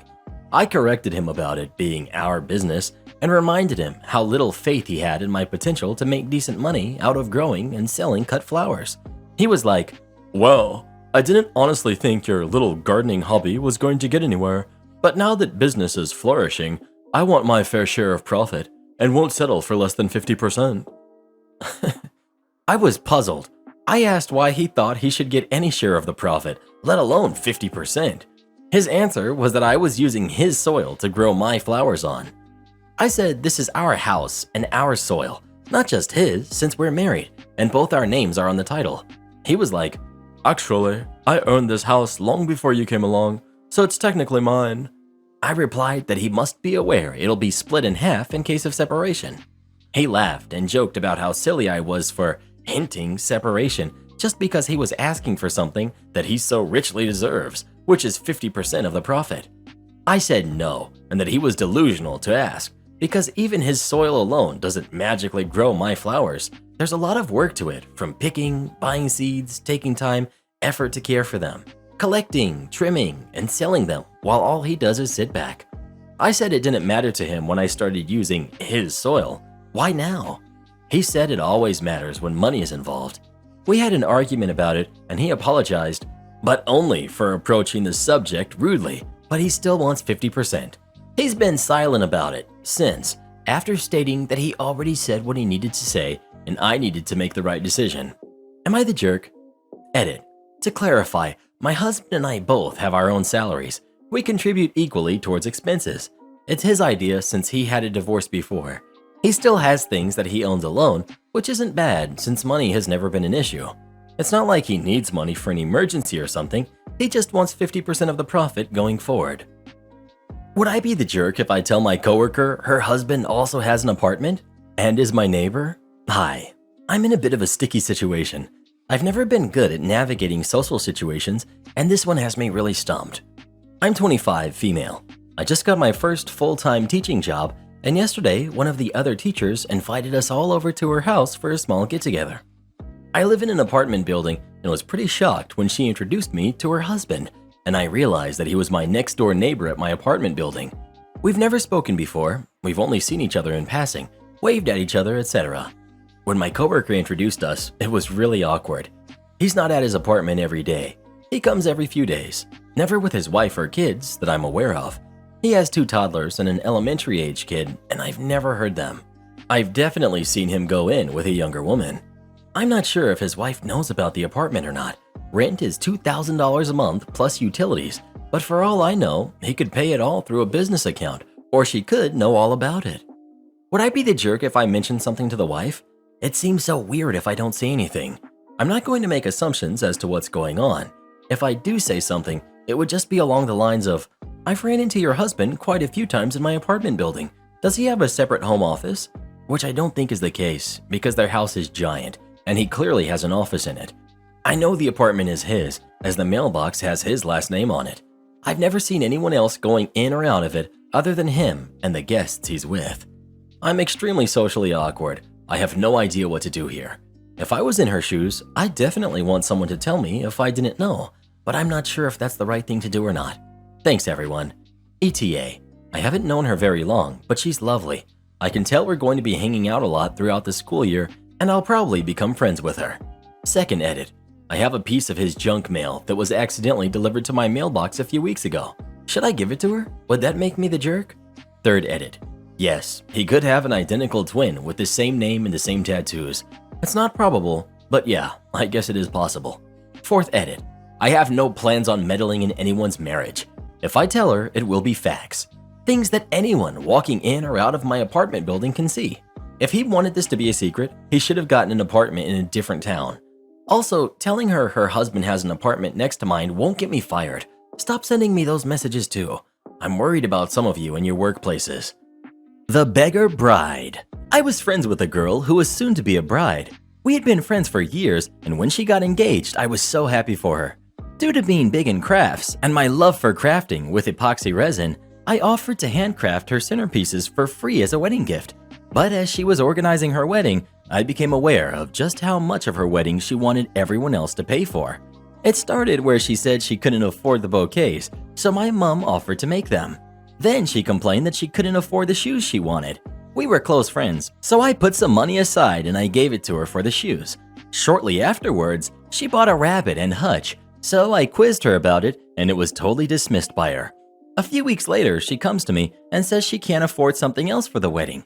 She's in a better financial position than me, and when I refused to give her money for it because I honestly couldn't afford it, she flipped out at me. It kept happening, and the more I refused to give her money or buy stuff for the wedding, the more she would flip out at me. Then, one day, she calls me out of the blue and is distraught because she can't afford something for her wedding. Again. And I told her I couldn't afford to pay for it and that my son needed new clothes. And she said to me, "Your son can go without. This is my wedding." My son is growing and was in need of new clothes. No way was I making him go without for her wedding. After that, it was her bachelorette, which she had a go at me for because I hadn't paid for the entire party. After all of the money I'd put into her wedding, there was no way in heck that I could afford her party as well, and I kept telling her this. I asked her if we could put off her party so that I'd be in a better financial position for it, but she refused, telling me to take the money out of my savings. I stopped hearing from her after that, and a few months later, she accuses me of being a terrible friend and said that she couldn't be friends with someone like me. We haven't spoken since, but I've put in about $50,000 to $1,000 into her wedding and bachelorette party because I wanted her to have an amazing day, and she kept saying she couldn't afford stuff. She hasn't spoken to me since, and honestly, I couldn't care less, but I thought I'd share this story. Being a shy and overly nice person meant that every time she said she couldn't afford something, I'd try to help until I started seeing that the money she could have been spending on her wedding, she was using to go on holiday or purchase pets or buy herself nice things she didn't need. When I stopped, she dropped me as a friend and told everyone I was a horrible friend that used her. I'm glad she's gone from my life though, as the stress she kept putting me under for her wedding was really starting to get to me, and there were even a few other things she did, non-wedding related, that really put me in a bad place. But her entire attitude was so entitled. Last I heard, she had someone making her wedding cake for free, had convinced one of her family members to buy her wedding dress, had someone make her bespoke shoes because she didn't like her old ones anymore and had got them to do it for free, had arranged for someone else to pay for her makeup and hair, etc., and had someone else pay my mom the small fee, $50, which was a fraction of what the materials cost to make them all, for her flowers out of their own wedding budget.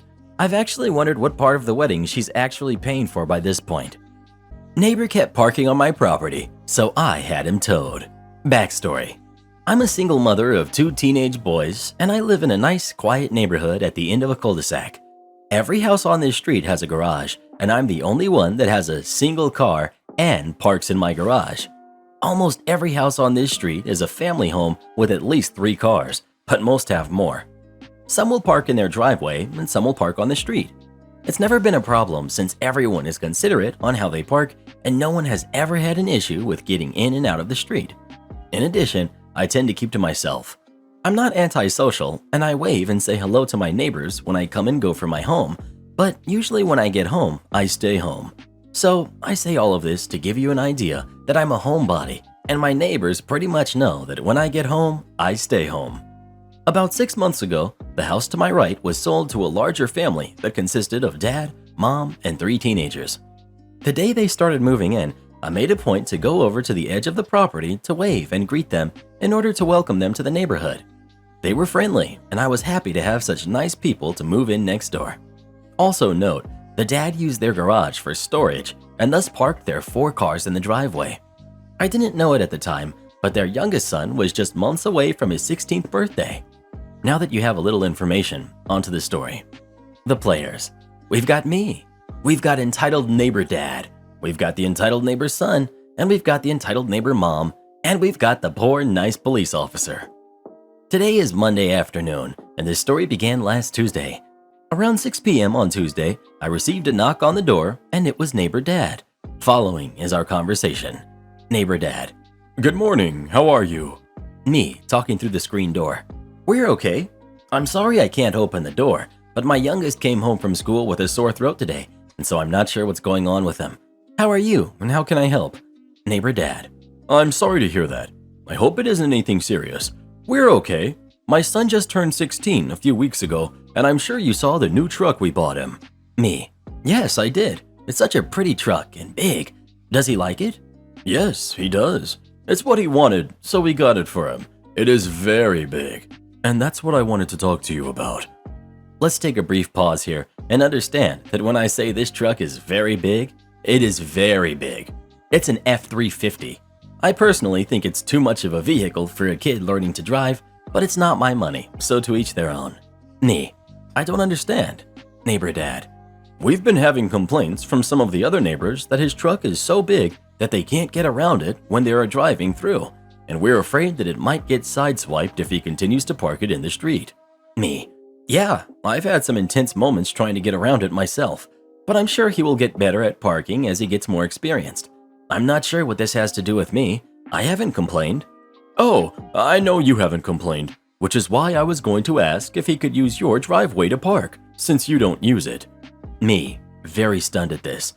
I do use my driveway when I leave and come home.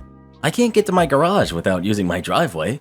Besides, I have issues with depth perception, and your son's truck is so big, it will take up most of my driveway, and I don't want to be responsible for any damage that might happen while it's on my property. Neighbor dad. Well, we will make sure that he parks it in a way that allows you to come and go without any issues. Me. That isn't possible. The only way he can park to allow me to get around him is if he parks halfway on my lawn, and that wouldn't work because then he would damage my lawn. If you're concerned about his truck getting damaged, then why don't you let him park in your driveway, and then one of your other smaller cars can park in the street? We've already discussed that, and we would have to park 2 cars in the street in order for him to use the driveway. It would be very easy for him to park in your driveway, and I can assure you that it will not be an inconvenience to you. You don't even use your driveway. Me. I'm sorry, but the answer is no. I'm not going to be responsible for his vehicle on my property, and I need to be able to come and go without worrying about someone else's property. Neighbor dad, very upset at this point. You are not being very neighborly. I thought you were a nice neighbor. You don't use your driveway, and this would benefit the whole neighborhood. Me, losing my temper at this point. Listen, I told you no, and I do use my driveway. Every time I pull into my garage and every time I leave. I'm sorry you don't have enough parking for all of your vehicles. I'm sure it's frustrating, but it's not my problem that you decided to buy a vehicle that didn't fit at your property. Now, while I also find it irritating to try and navigate the road with that truck in the way, it is public parking, and so I deal with it. I will not have anyone else's vehicle parking on my property. Now, if you don't mind, I have a sick kid and need to go get back to him. Have a good day. With that, I closed the door and then looked out the peephole and saw him give me the bird before he turned to leave. I just shook my head and had to take a moment to understand that I actually just had that conversation. I then loaded my son up in the car and left to take him to minor emergency to get him checked out. All tests came back negative, and I was told he probably just had something run-of-the-mill, and to keep him home and do self-care. Was told to bring him in if it got worse, but not to worry. I went to work the next day and told my coworkers the story of my neighbor's request, and they were shocked. I had one coworker suggest that I send an email to my HOA to explain what happened, just to get it on record because it was such an odd request. I took her advice and typed up an email that day when I was at lunch and sent it. For those who want to know, it was just an FYI email, not a complaint email. It basically stated that my neighbor made a request to park on my property, and when I declined, he got mad at me, and I wanted it on record just in case anything ever happens. So very glad I did. So Friday comes and my youngest son has been homesick since Tuesday afternoon. When I got home Friday evening, I checked him and he had begun to run a fever and was complaining of several other things. I had been doing self-care with him since Tuesday and he didn't appear to be getting any better. Around 7 p.m., I decided to take him back to minor emergency and loaded him up into the car. I opened my garage door and I was absolutely shocked to see that very big F-350 sitting in my driveway blocking me. I can't describe to you how angry I was to see that vehicle sitting there. Now, before anyone starts asking me how I didn't know it was in my driveway, it's because my street is very busy and cars are coming and going all the time. And unless someone knocks on my door, I don't bother watching every vehicle that drives up and down the street. The only window that can see my driveway are the ones in my kitchen, and I keep those curtains drawn and never look out of them. So I get out of my car and stomp over to my neighbor's house and bang on their door. Neighbor mom answers the door and this is the conversation. Neighbor mom, irritated and kind of angry. Can I help you? You are interrupting our dinner. Me. Your son is parked in my driveway after I told your husband he couldn't. I need to take my son to minor emergency and that truck is blocking me in. It's at this time that neighbor dad walks up behind neighbor mom and proceeds to talk. Neighbor dad. He isn't blocking you in. You can get around him. Me. No, I can't. You need to move that truck or I'm going to call the police and have a tow truck come over. I need to get my son to see a doctor. Neighbor dad turning to call for his son and then turning back to me. He's not blocking you, but I will have him move it. Nee, it doesn't matter whether you believe he's blocking me or not. He's not allowed to park in my driveway. No one is allowed in my driveway. And if I find an unauthorized vehicle parked in my driveway again, I'm not going to bother knocking on your door. I'm going to have it towed. It was at this time I saw the son arrive at the door with his keys in his hand, and I turned to leave and I head to my car to wait for him to move it, and I heard him call me that famous B word. I ignored him and headed to my car to watch as he got in and after some effort finally was able to back out of my driveway and parked his truck in the street a little way down the road. I was able to leave and take my son to minor emergency where, as we waited for several hours to be seen, I shot off another email to my HOA about what had just happened. I want to advise, the HOA had already responded the day before that they received my email, made a note of it, and advised my property was my own and I could give or deny access to it as I wish. It was this email string that I responded to while waiting for my kid to be seen. Again, all tests administered to my son came back negative, and I was told it was just something run-of-the-mill and that he would be fine. It just had to run its course. I took him home and called it a day. Saturday evening, my oldest started complaining of a sore throat, and I was starting to feel poorly myself. My youngest appeared to be getting better, so I figured that whatever he had, that we were getting. So we stayed in all day Saturday and Sunday. Sunday evening at about 5:30, my oldest son spiked a fever, and while it came down a little, it didn't come down enough. So I loaded him in the car and off to minor emergency we went. The only one I could find that was open on Sunday at this time was on the other side of town, so I had to drive 20 minutes just to get there, and we ended up waiting for 3 hours to just get in the door, and then another 45 minutes until we saw the doctor. After a few more hours and all of his tests coming back negative, the doctor did state that she could hear some wheezing in his lungs, and so she prescribed an inhaler for him to help him, but basically told me the same thing, that he has something run-of-the-mill and to let it run its course. I had to drive even further to the only 24-hour pharmacy available to pick up the inhaler, and we did not get back to my house until almost midnight. Let me set the scene for you. My son is half asleep in the passenger seat and complaining that he just wants to go home, and I am exhausted and feeling drained and having coughing fits myself, and I'm just looking forward to going to bed when I round the corner and saw that truck sitting in my driveway. I couldn't even pull in because he was blocking me, and I also noticed that he was parked partially on my lawn. I was so mad I could hardly see straight.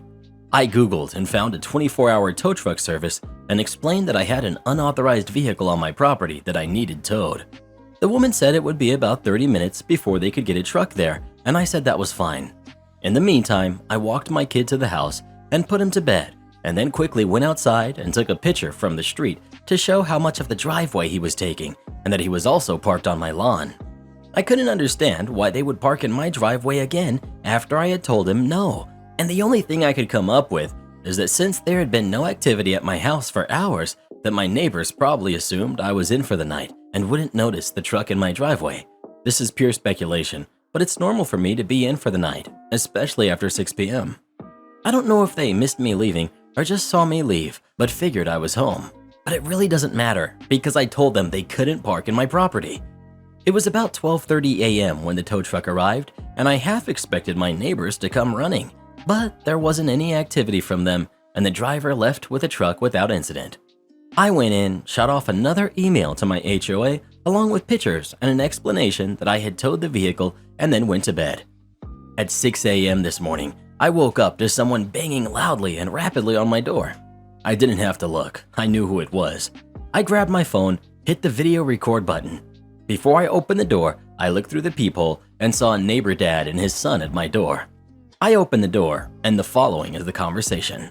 Neighbor dad, very angry and yelling, "Where is the truck?" Me, as calmly as I could state while coughing, "It was towed. You can call such and such company to make arrangements to get it back." You didn't have the right to tow it. You're going to pay to get it back. Me, I had every right to tow an unauthorized vehicle on my property. I told you not to park on my property, and you did it anyways. It blocked me from getting in my driveway last night. I told you I was going to have it towed after the last time you parked here without my permission, and I won't be paying anything to get it back. Neighbor dad, You stole my truck, you jerk, and I'm calling the police. I'm going to sue you. me, having enough of this. Go ahead. In the meantime, I'm sick, and I'm going back to bed. I closed the door and stood there for a moment. I looked at the peephole, and they were still there. Neighbor dad started banging and was also ringing my doorbell nonstop. He knocked and rang my doorbell for another 4 minutes before he gave up. I'm still recording all of this, and I didn't turn off the video when he was gone. I turned and saw my kids standing there. The noise had gotten them up, and I just advised that if they were still feeling ill, to just go back to bed because that was where I was going. Now, I will honestly say that I didn't think he would call the police, but he did. It was about a half hour, I really wasn't looking at the clock, that I heard the doorbell ring.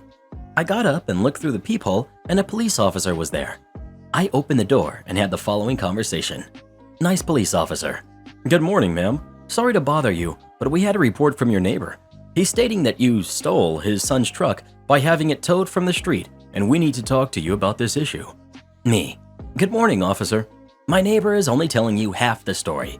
I had his truck towed this morning from my driveway when I returned home from minor emergency. I couldn't get into my driveway, and I've already told him twice that him and his family can't park on my property. This issue started last week, and I have emails to my HOA, pictures of his truck parked in my driveway this morning, and a video of my neighbor's visit this morning where he called me names and told me he was going to sue me and call the police. I can show you if you'd like. Officer. Yes. So you're saying that the truck in question was on your property without your permission and that you had it towed? Me. Yes. Last Tuesday, he asked if I would allow his son to park in my driveway. I told him no, and he got mad at me and flipped me off before leaving. Then Friday evening, when I was leaving, I discovered his son had parked in my driveway and I couldn't leave my garage. I went over and demanded they remove the vehicle, and I told them at that time that I would have the truck towed if they parked on my property again. I came home late this morning and the truck was in my driveway, so I had it towed. Officer. I just want to confirm, you're saying that it wasn't parked on the street, but in your driveway, and you have proof of this? Yes, sir. If you give me a minute, I will print off the emails that I sent to the HOA that documents the issues, and I will show you the pictures in the video as well. With this, the officer said that he would wait for me to print everything off. Once I got the emails printed, I then returned to the door, opened my Photos app to the officer to show him the truck in my driveway, time-stamped, handed my phone and printed emails to him. After looking at the photo, where you could clearly see my house in the background, the truck blocking the entrance, and that it was partially on the lawn, the officer then read the printouts. He handed my phone back to me and asked me to open the video that I had referenced while he went over the lawn to look. I watched him look at the area and then take a few photos. I could see my neighbor and his whole family standing in their driveway watching me and the officer. Officer returned and I handed him back my phone with the video ready and he watched it. After he finished the video, we had the following exchange. Officer. I'm going to need a copy of that photo and video for my file. If I provided you with an email, would you be able to send it to me? Yes, sir. No problem. I have enough information from my files to determine that the vehicle was not on public property and was in fact on your property. I've made a note that you did not give permission for the vehicle to be parked on your property. Based on the emails you gave me with dates and times, it appears you did in fact advise your neighbor not to park on your property. Would you like to file a trespassing report for this incident? Me. Oh, absolutely. Officer, I can see you're not feeling well. You can either file with me now or you can go online. Getting business card out, writing on it, and then handing it to me. Here's my business card with the email address that you need to use to send me the photo and video, and the case number is on the card as well. Do you want to file with me now? Me. Honestly, I'm exhausted and would prefer to file online later. Officer, okay, reference this case number when you email your evidence and file the online report. Also, reference my name in the report. One more thing. I saw in the video where a neighbor's dad stated he was going to sue you for having the truck towed. He can sue you if he wants, and I would advise that you keep all of the evidence you provided me with today along with the case number I just gave you. Give it a few days and you can request a copy of the report, and you will want to keep that as well. If you decide to file an online report, you will need to keep a copy of that as well. I'm going to go talk to neighbor dad now, and sorry to have bothered you. Me. Thank you, officer. I'm sorry you had to come out. Have a good day, ma'am. Get some rest. With that, I closed the door and went back to bed. However, I'm so mad that I didn't get any sleep. A few hours ago, I sent off my photo, video, and another copy of the HOA emails to the email address the officer gave me, and then saved all of that information just in case. I also filed a trespassing report online. I then sat down and started typing this story. Not sure where this is going to go, but I am going to see it through. I know that I'm going to get a lot of pushback from people saying that I should have just knocked on their door and had them move the truck, but I feel that I was right to have the truck towed. I had already told them twice not to park on my property, and it didn't stop, so this was the consequence. I will post an update later if there is anything that comes of my report, or if neighbor's dad does actually follow up on his threat to sue me. If you read all of that, thank you, and again, I'm sorry for the length. Update. OMG, this thing blew up and I'm just amazed. Thank you for the awards. I had posted this because I was second guessing myself and thought maybe I had let my sickness and anger outweigh my judgment, but your comments have made me feel secure with the decision I made. I have so many comments that I can't respond to everyone, so I wanted to address a few repeating comments that I saw. 1. This is a real story, and if you don't believe it, then that's on you. 2. Yes, I live in a quiet neighborhood and my specific road is busy. There are 12 houses on my street. Busy road doesn't mean noisy. I guess I caused confusion when I said I was at the end of the cul-de-sac. I'm the last house right before the cul-de-sac starts, so I consider myself at the end. Cul-de-sac doesn't mean no traffic. I still have neighbors and guests to drive by. 3. Cameras. I don't have any cameras, and I will have to save up to get some, and based on the comments, I will make that a priority. I have to budget to get extra stuff. My neighbor across the street has cameras, and I'm almost certain the front of my house is covered by them. There's no way they can cover the front of their property without getting the street and my front yard covered. This doesn't bother me, and when I'm feeling better, I will go ask them about the coverage. 4. I did take a look at my HOA paperwork, and it does mention that street parking is acceptable, but only if it doesn't impede traffic.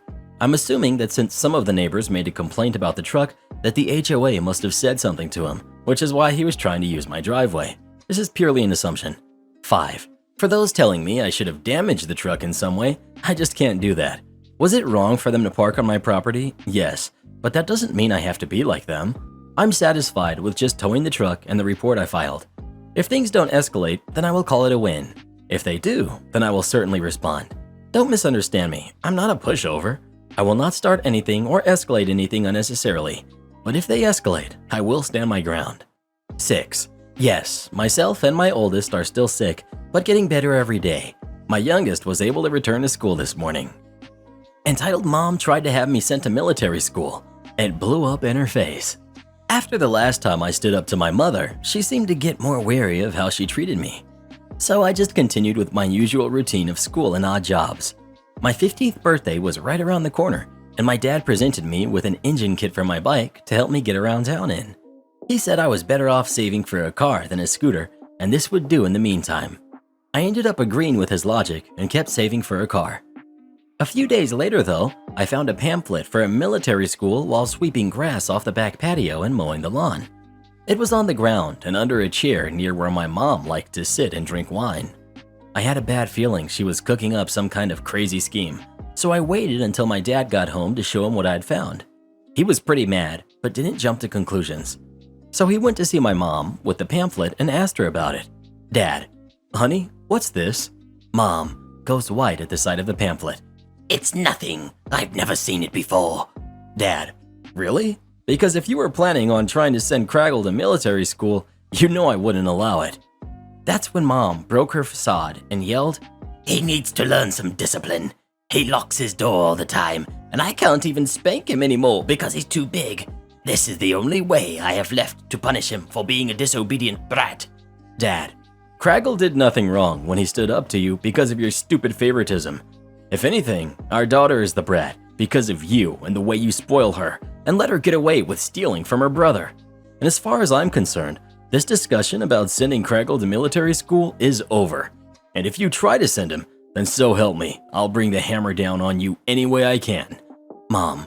Well, I guess this whole family is just gonna take away what little power I have left in this house then. If I have nothing, I may as well be nothing.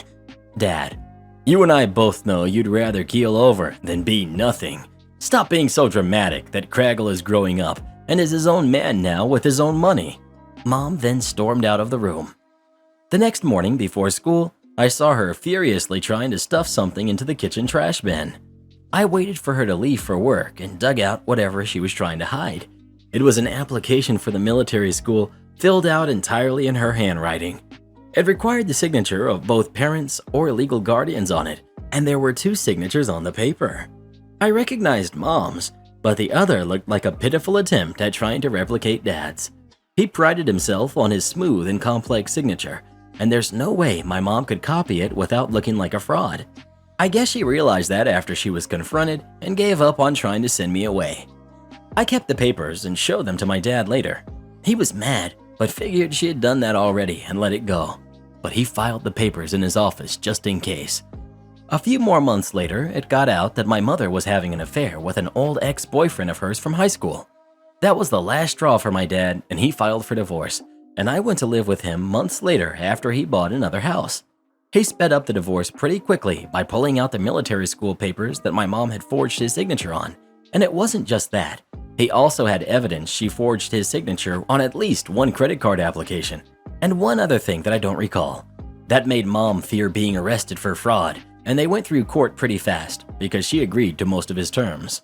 Mom got the house because Dad didn't want it, but she also demanded alimony and child support because my sister, unsurprisingly, chose to stay living with her. The judge awarded my mom the child support and a minimum amount of alimony for a decade of monthly payments. The alimony basically just covered my sister's allowance anyway. Mom was pretty mad about that and threatened to take him back to court, but he held those forged signatures over her head for years to make her back down. On the day I left to live in Dad's new house, my sister stuck out her tongue at me and smugly said, Mommy told her that she was a princess and the more deserving sibling, and that's the reason why I was leaving the house. I just shook my head and told her to think what she wants because I didn't care anymore, then walked out the door, finally feeling free as a bird. My relationship with my sister when she came to visit Dad's house once a week only got worse after that, until finally we stopped talking altogether for years, and I didn't really care to visit Mom's house. She pretty much gutted my old room for a home office anyway. Karen feels entitled to my house because she's a doctor. I kick her out. I'm 26, female, and my sister, who's 35, lost her home due to her husband gambling. They practically lost everything and were forced to eviction. Our parents had always preferred my sister way more. She's the perfect child, perfect husband, perfect house, perfect career. She's a doctor, and thus she came to me for help. She cried and begged me to please let her stay here with me and to not tell anything to our parents until she was divorced. I did, because I know how mean they can be. My boyfriend and I own a 2-bedroom apartment. The guest room that's rather small, and our room that's a lot bigger, and it has an en-suite bathroom with a bathtub. This is important. My boyfriend is currently staying with his parents in Texas, so I have the whole house to myself. We talked about it, and we agreed to let my sister use the guest room and pay minimum rent for a few months. Everything was fine at first, until a few weeks ago when we had some problems with the bathroom my sister uses and she had to use mine. When she found out I had a bathtub, she was thrilled. She asked why I didn't say anything before, and I told her because it was my personal bathroom and I didn't need to. The problem got fixed in 2 days, but every once in a while she asks to use the bathtub. I said yes a few times until she just stopped asking and began to go into my bath every time she wanted. She then tried to leave her products in there until one day I found her sleeping in my bed. I woke her up and told her to get out, but she said that it wasn't fair that I had the better room with the better bath and everything, that she was a doctor and deserved the room way more, and the best thing was to move to the small room and let her have the big one. I was mad. I couldn't believe that she was in my house trying to rule me. I told her that this wasn't just my house, but my boyfriend's too, and that she had to get her things and leave. She said I was overreacting, and I told her that yes, sure, but I know how things usually are, and I don't plan to have it her way. She said that she didn't have anywhere else to go, and I told her too bad. She had to come clean to my parents and is currently staying there. They're mad at me for kicking her out and forcing her to embarrass herself in front of them, and that I owe her my house for free as long as she wants. Entitled uncle complains about Halloween makeup.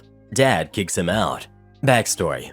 At the time of this story, I, 19 female, lived in a house with my 5 siblings, my parents, grandparents, uncle, and his twin sons. My siblings and I shared a room. My parents had a room, and my grandparents had the back room. My uncle and his kids lived in the backyard in a tent. The reason they lived in the backyard is because my uncle used to treat my parents like it was his house and would criticize how we would clean. When my parents told him that it was their house and not his, he bought a tent and refused to come back in. My siblings and I do not get along with our uncle because he had always disrespected us and called us names. His kids were no better. They would constantly be telling us that we need to stop doing boy things.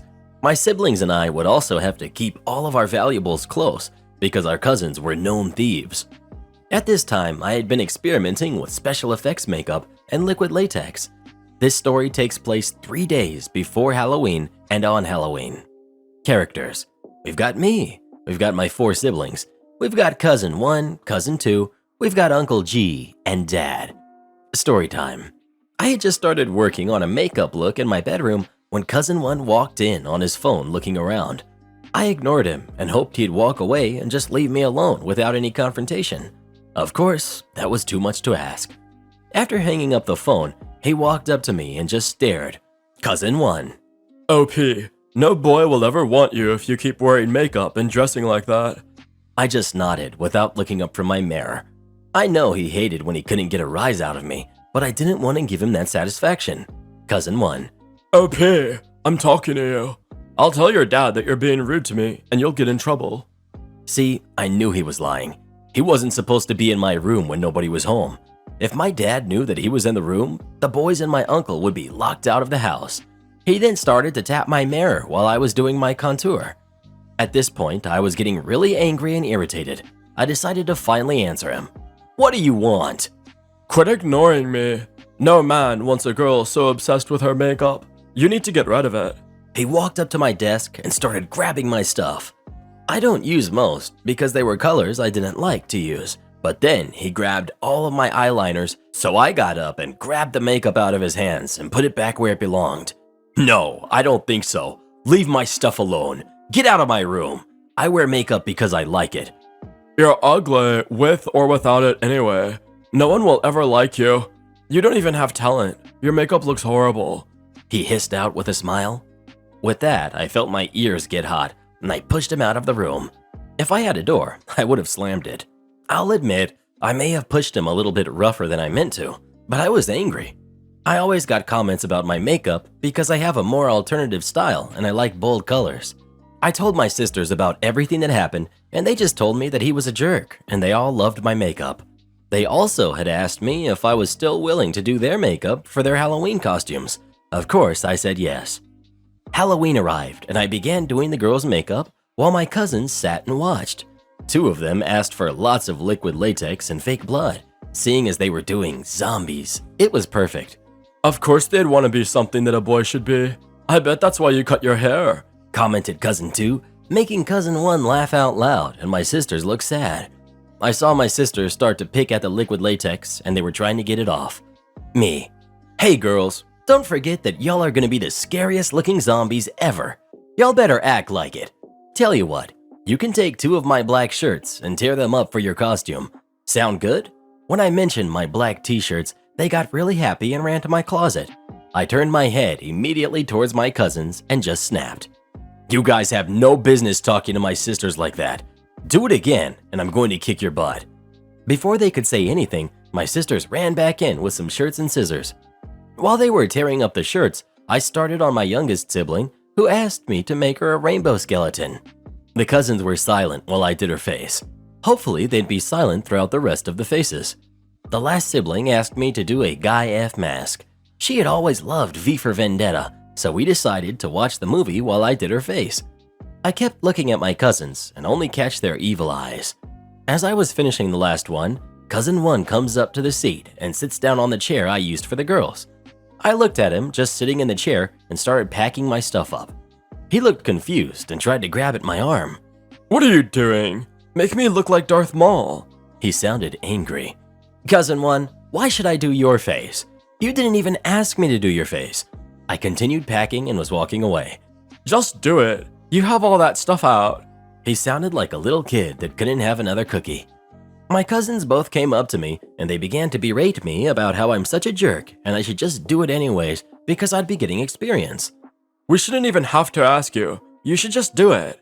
Quit being such a jerk. We're telling our dad.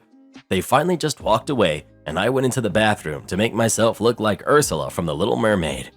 I took about an hour to finish, and when I came out, they were standing in the living room watching TV with my uncle. Uncle came up to me and started yelling about how I've always been so ungrateful and don't deserve anything. My sons are so upset that you won't do their faces, and you've ruined Halloween for them. You're lucky you're not my kid, or I'd kick your butt. Uncle was still screaming at me when my parents came into the house. Dad, what the heck is going on here? Uncle G, why are you yelling at my daughter like that? OP, are you okay? I didn't even realize I was crying until my dad asked me that. That little jerk won't do their faces. She said she would. If she was my daughter, Uncle got cut off by my dad's angry yelling voice. She isn't your daughter. You have no right to be yelling at her like that. I've been lenient on you because you're my brother-in-law, but this is it. Pack your stuff and leave. You have until tomorrow morning to be out of here. Dad didn't bother listening to G's protests and started walking away. I looked at my cousins through my tears and was happy to see that they were upset. I should mention that the paint is what really made me tear up. It's water activated, so when I started crying and wiping my eyes, it got in my eyes and made the rest of the makeup run. My dad told me to fix my makeup and to go outside to trick or treat when I was done. I did as I was told and had a blast. When we got home, my uncle and his kids were gone. They spent months at my uncle's baby mama's house. Then she kicked them out because she found out he cheated on her. Last I heard from them, the boys were taken away, and my uncle was in jail because of him not having a house, a job, or a way to support them. I don't know the details, but if I did, I'd let you guys know. No wonder you had them in the backyard tent. Karen is mad I have my baby in my place of work. My paternal grandparents own a custom frame store that also sells giftware, jewelry, and needlework supplies. At this time, their store was quite large. I'll explain a bit of the layout to help the story. There was the front and the back separated by a wall with a door. Both were huge rooms. In the front was of course all the merchandise, and the back was where my grandfather did the framing. In the front there was a giant counter. The middle had the till, and on each side there were huge counters where customers would pick stuff for their pictures. It was spacious behind that counter. On to the story. My daughter was maybe a month old when my grandmother called asking if I would be able to help for a day. She had a craft show she was going to and needed to pack a bunch of giftware, but she was being dragged away by errands that had popped up. She already had everything set aside on one of the side counters. All I had to do was pack them up safe. I wouldn't have to deal with any customers or other store stuff, just packing giftware. No heavy lifting, and I could bring my daughter. Of course, I say yes, since I love helping out at the store. I want to note here, I don't get paid to do this. I do it because I want to help. The next morning, I get to the store, and my grandma shows me everything she needs packed and takes off to her errands. I begin packing while my daughter sleeps in her playpen off to the side of the counter with the giftware. A couple hours later, an elder Karen comes in and begins to look around. I keep an eye on her. A lot of elderly ladies steal, but don't notify my grandfather right away in the back because sometimes people look and go. This one unfortunately did not and instead came to the counter. Karen. Hello, is Catherine? My grandma. Here? Me. No, unfortunately, she's out of the store at the moment. However, Kevin, my grandfather, is in the back, and I can go get him for you. Karen looks annoyed and nods. I go to the back and let my grandfather know there's a customer. He comes out, and I go back to packing. A few minutes after, my daughter starts fussing. I changed her recently, and I knew that cry. She was hungry. I quickly grab a bottle from my little black cooler, pop it in her mouth, and off to sleep she goes while drinking. She was crying for maybe 30 seconds. I gave her a little cheek rub and go back to packing. This is when Karen became Karen.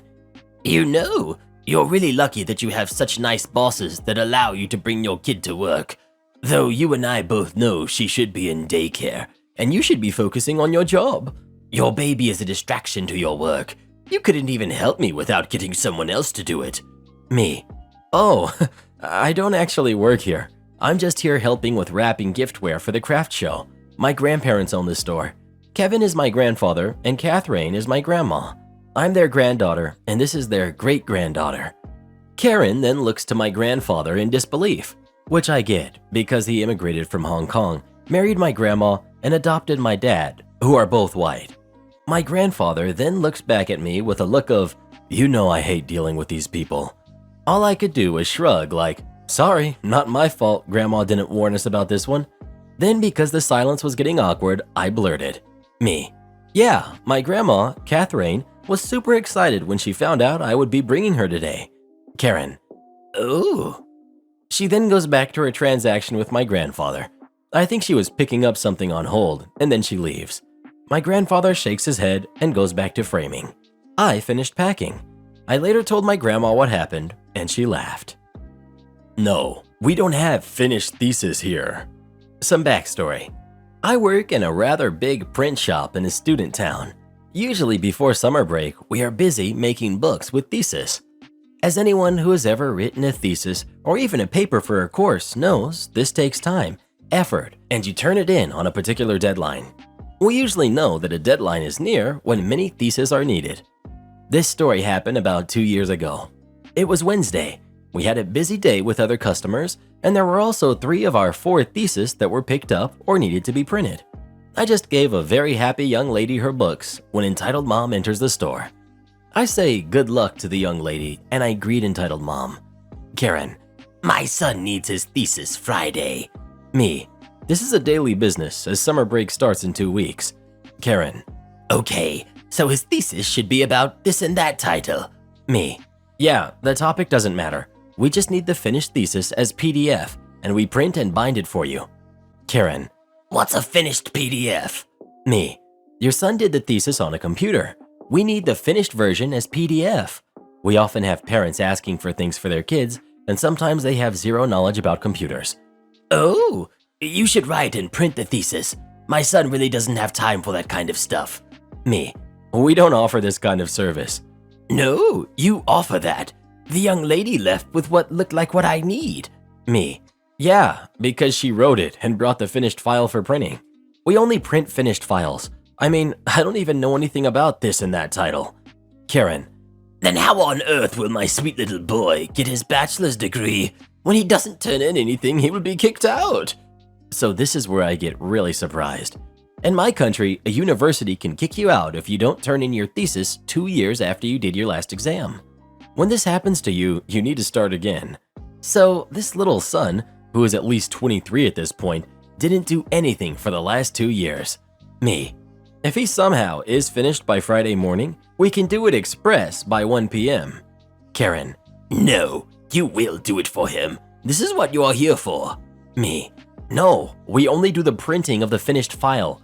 We won't write it because it is nearly impossible to do in 2 days. So, my son will be kicked out because of you? This is where I got impatient because, you know, I have stuff to do. No, he will be kicked out because he is lazy or stupid, or even both. Karen mumbles something about rude service and storms off. My coworker just shakes his head in disbelief. We saw parents picking up thesis and complaining that the finished product is not what they wanted, but what the kid needed because of guidelines. We had parents complaining about the price, although they agreed on a few hours early. But we never had a mother seriously asking about ghostwriting a whole thesis for her kid. Most of us didn't even have a college degree. I have more if wanted. I'm the new store manager? Okay. So this happened some years ago.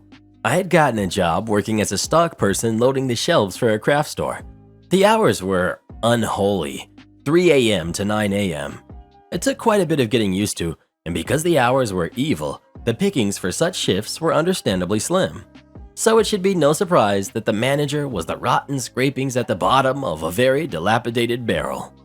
The store had this training system in-house on a computer where you got an account, read what amounted to slideshow notes on safety, about not setting yourself on fire, and a quick overall cliff notes about OSHA, saying not to twist your back while lifting.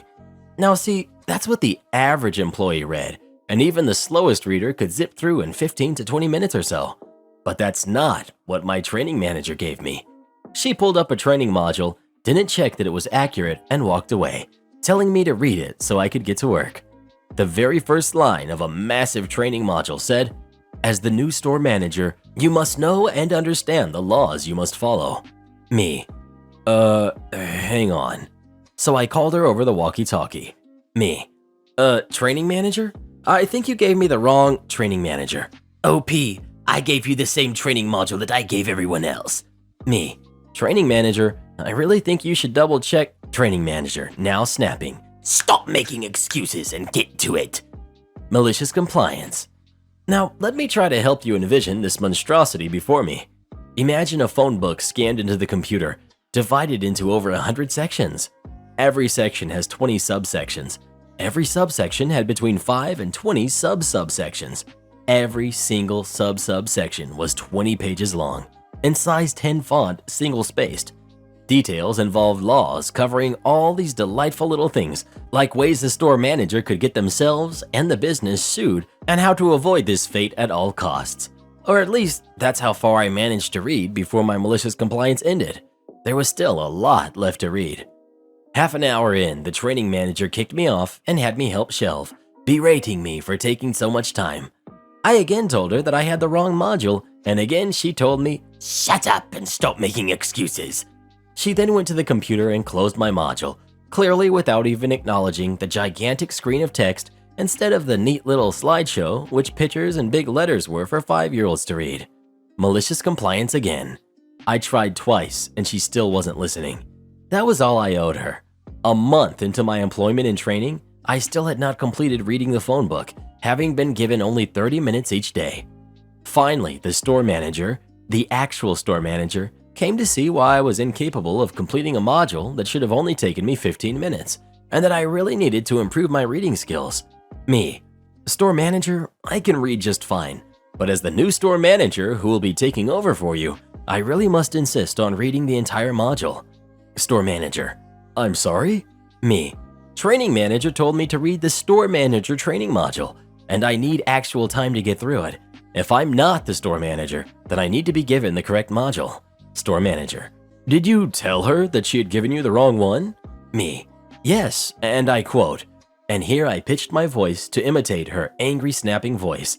I gave you the same training module that I gave everyone else. Stop making excuses and get to it. Back to normal voice. I told her twice, and she just wouldn't listen. The store manager went very quiet. He silently took me into the break room, got me on the training computer there, and removed the store manager module from my account and put the regular employee module up. I zoomed through that bad boy in less than 10 minutes and got on with my work. The store manager and training manager disappeared for a long time. Epilogue. Sadly, the training manager did not improve her behavior in the following year of my employment at that company. She remained exactly as toxic, incompetent, and a workplace bully right up until I reported her to the hotline with 6 typed up pages of documentation. The regional manager had to come in and put the fear of God and Satan into her before she got very quiet for my remaining few months of employment before I moved out of state. Customer lectured his friend when I exposed his 10% tip. I work in a hotel lounge, and recently in my province, we've redone restrictions and we must now last call at 10 p.m. I swear, ever since this is in place, I've had the thirstiest people in my section at 9:30 p.m. having withdrawals just thinking about getting last called. But I digress. This particular table was thirsty, but very nice. This is a table of 4 men, 9 p.m. They inquire about last call, and I promise them I'll stay on top of their drinks before we get there. I connect with the leader of the bunch. He says he likes me and praises me often, gets the burger with 3 add-ons, also lets me know he wants only 1 bill for the table when the time comes. Likes to drink lots, seems to have a deep wallet, pays for the whole bill, amicable. This is the perfect table. Easy money, I love it. Last call came and went without a fuss. Although I slightly overserved these folks, they never slurred or got aggressive or even displayed any Karen behavior. This is a bit of an irrelevant detail. I just liked this table in general after the really crappy wedding I had to serve the day before. Story for another day. I bring the 1 bill as promised, $350 for the table. I see them argue about the bill a bit, and someone else from the table signed it, and then went outside to mingle on our patio. To my dismay, he had tipped only $45 on the $350 bill, below 15%. The payer even had me deliver 2 shots to another table to be put on his bill, which I did promptly. There was no reason to stiff my tip, but here comes the twist. He didn't put his room number on, and I couldn't find his name in our room system. I decided to go up to the table where he wasn't anymore and lay the bill open in front of the leader I was connecting with all night and just say, "Hey, your bud forgot to put down his room number. Do you mind getting that for me, please?" Pause. "Is that what he tipped you?" "Yes, victory is mine." I just stay pleasant and tell him not to worry about it, and I had a good time serving them. He says this is unacceptable. Storms outside the restaurant to the patio to his friend. I didn't hear or see the interaction, but he came back with a room number and a fixed tip to $70. Not only did I get good money, but I got to get one under-tipper schooled by a proper tipper. Priceless. Edit.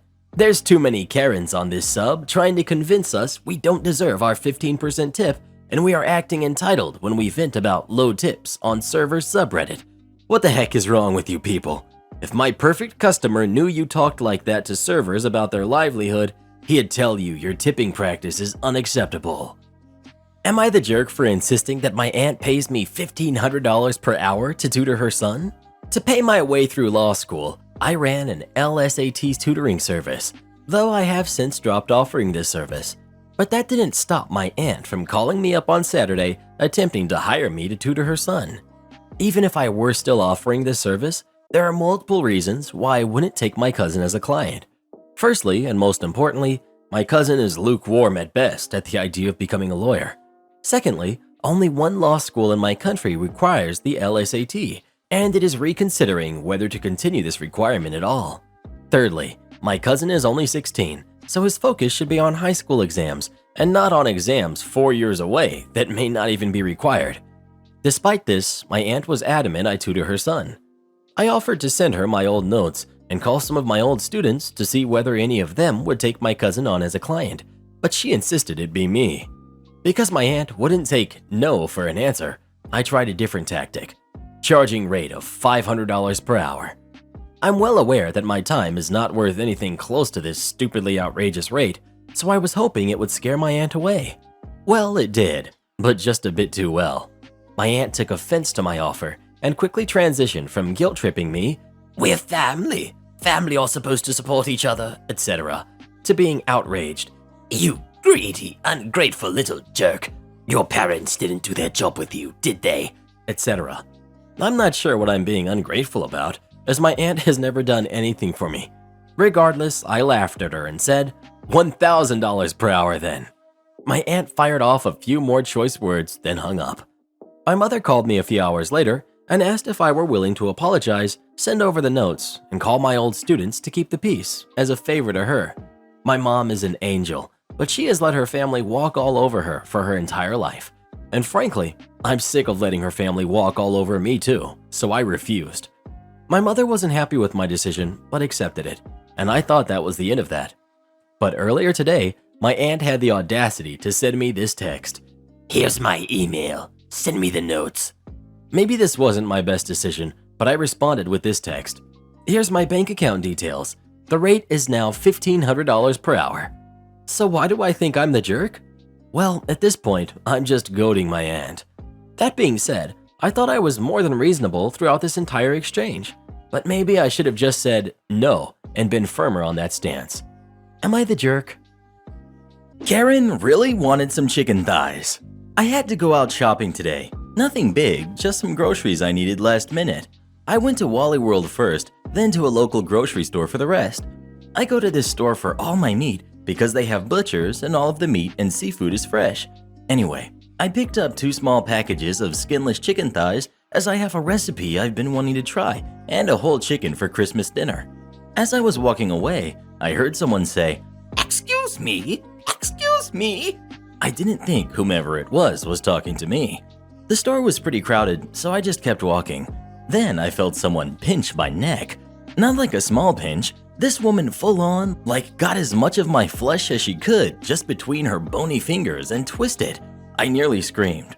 I said, "Excuse me." I turned around looking at her like, what the heck? This lady had a full basket of food, soda, and other junk. She had on her mask, but I could tell she was scowling at me behind it. I'm sorry, but you took the last package of chicken thighs, and I was about to get them. Now I'm fighting the urge to lose it on her. Who the heck pinches a stranger?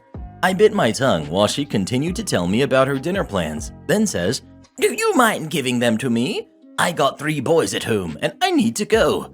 I simply say no. I got them first, and one of the butchers at the counter might be able to help her. I was about to walk away when she pushed her cart against mine. I don't have time for that.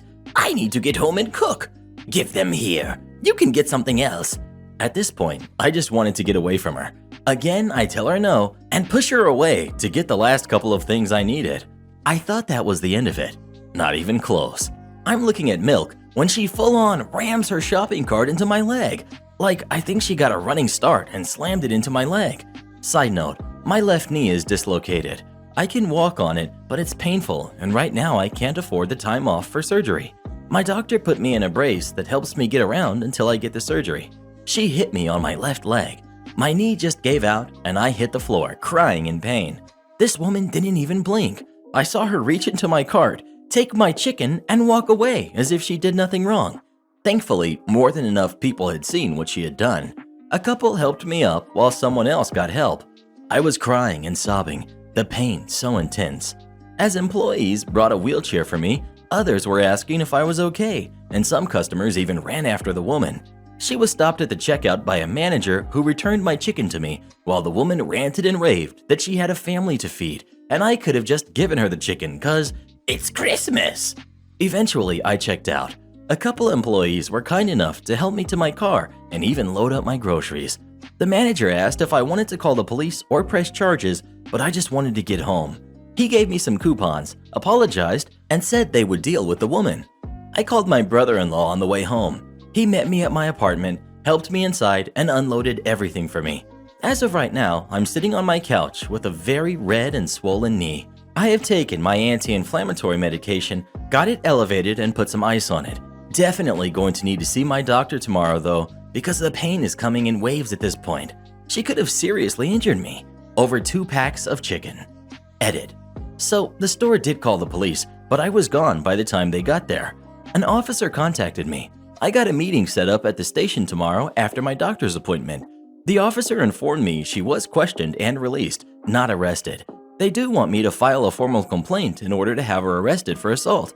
I promise I'm okay. The swelling has gone down some, and I'm on some painkillers. I'll make it until tomorrow. Another quick update. Thanks for the rewards and words of support. Promise, I'm going to the police station tomorrow after I see my doctor.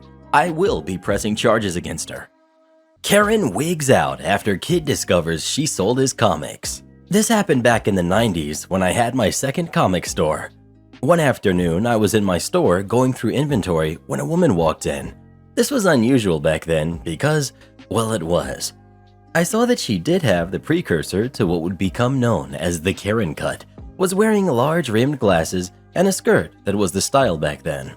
I figured she might be looking for a gift for her son, so I asked her if I could help. She asked me if I bought boxes of comics. I told her usually not unless there was something I could use, but I would take a look. So we go to her car and we bring in a couple of long boxes. These hold about 300 unbagged/boarded books or 250 boarded. And when I went through them, they were all bagged and seemed to be in good shape. They were the particular books at that time: X-Men, Hulk, Ghostwriter.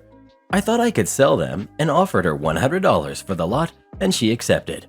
She left and I put the boxes on a table to price them out and sort them out. After about 20 minutes, a kid, who was about 12, walks in and looks at the books on the wall and notices the boxes.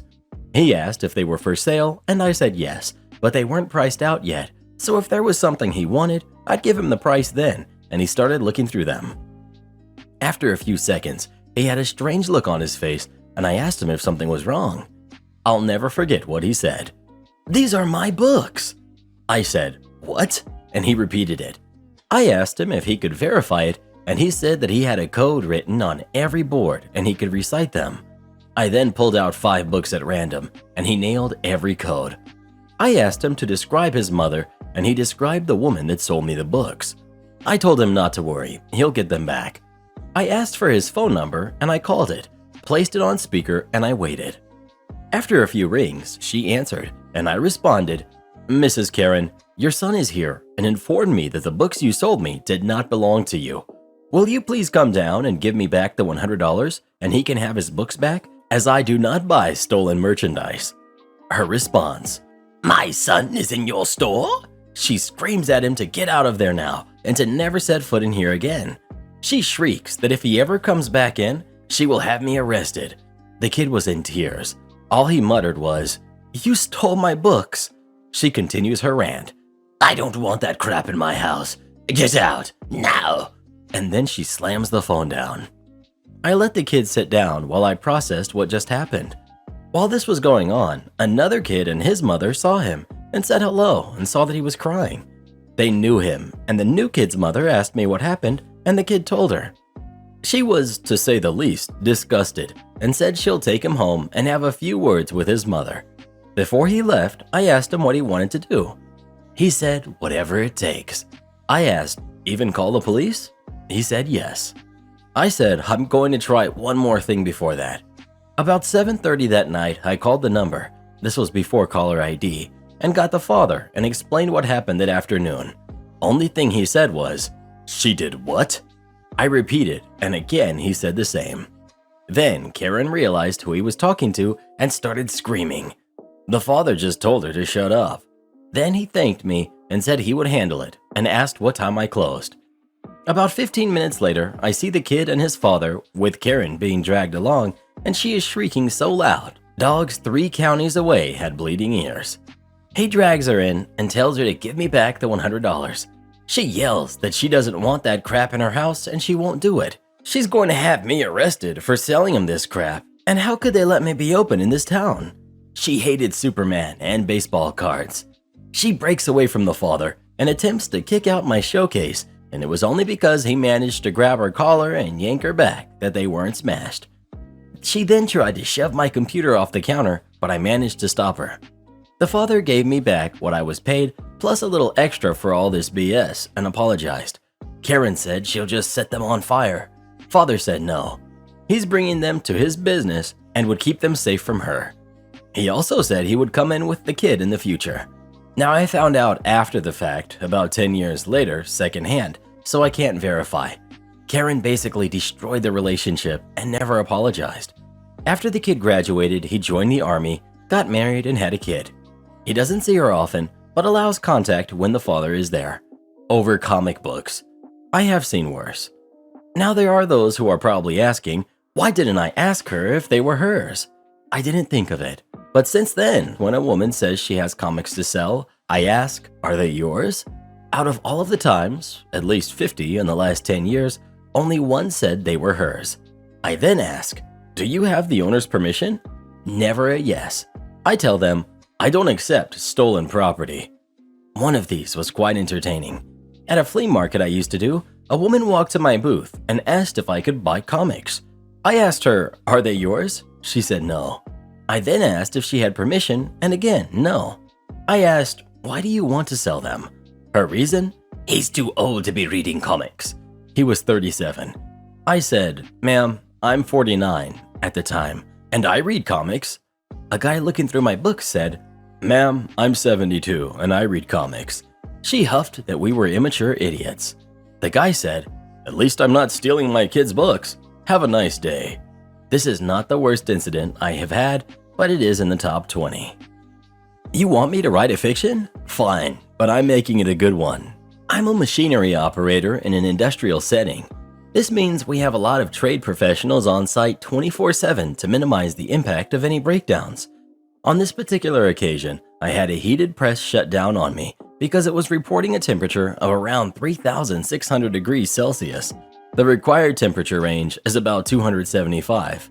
Since I have multiple stations on this machine and it's designed with failures in mind, I'm able to just run with the one station disabled with negligible loss in production.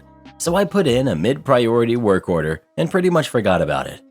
Now, I'm not a ticketed professional myself, but since this is half the temperature of the surface of the sun and I didn't appear to be hurt, I put the problem down as a malfunctioning sensor. A few hours later in the shift, an electrician stopped by to get more details. I'm a bit of a curious person, so in the interim, I had looked up the melting point of steel, which is what the actual contact surface of my press is. Depending on specifics, it's around 1500. The boiling point is around 2900.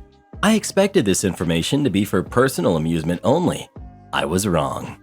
I described the problem to the electrician and showed him my reading, alongside all the other stations which were normal.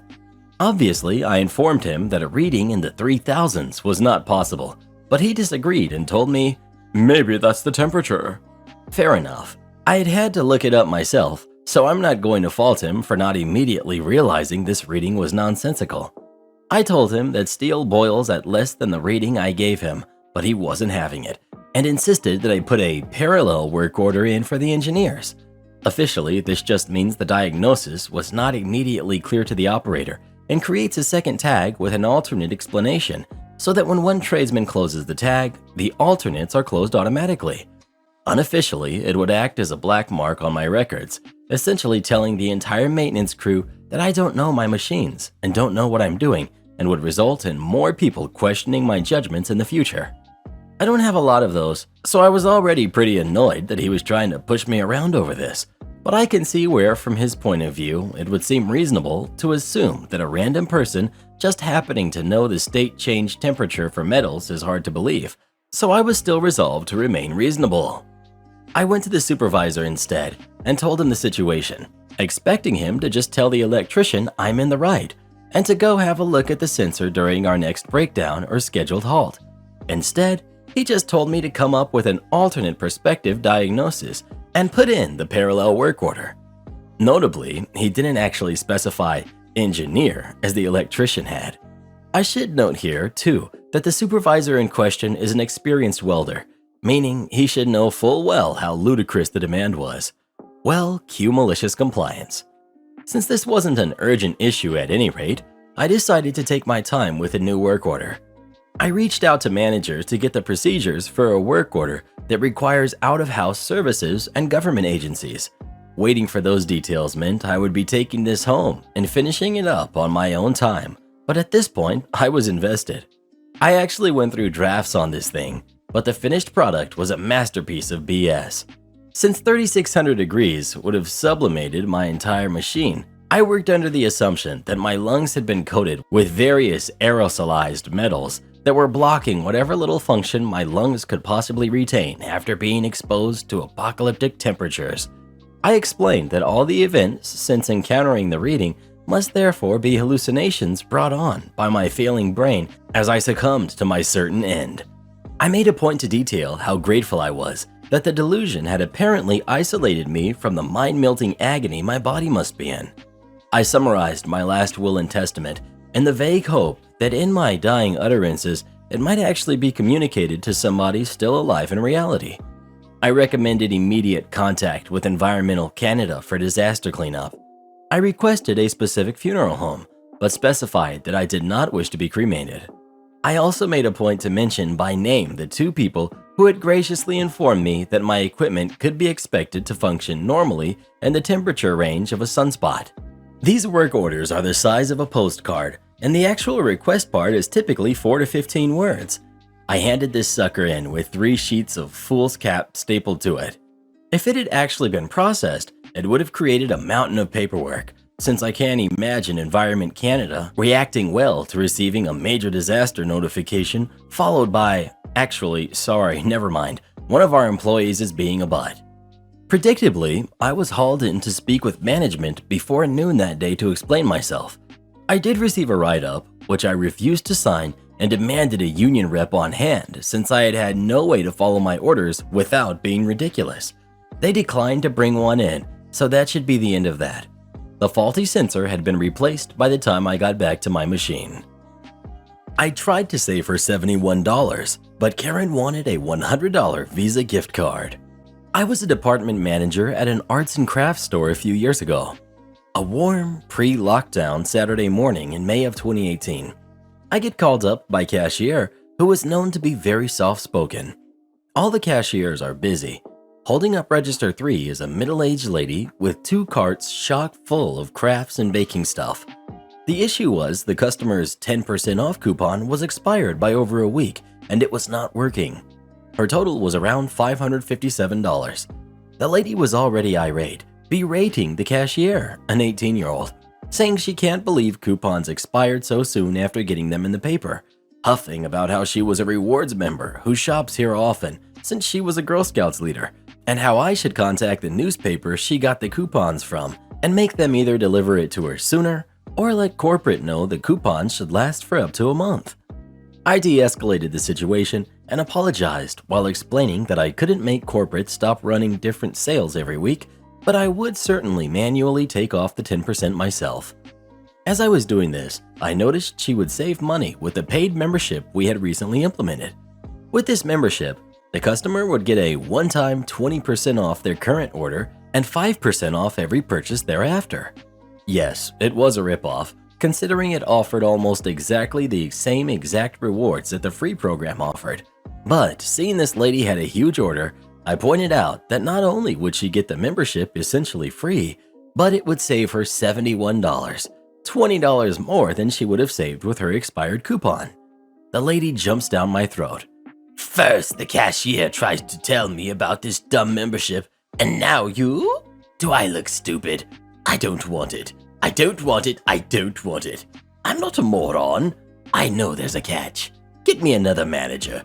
You're not going to trick me into paying for something more? Do I look stupid? You're insulting my intelligence. I'm tired of seeing your face. Get someone else up here now.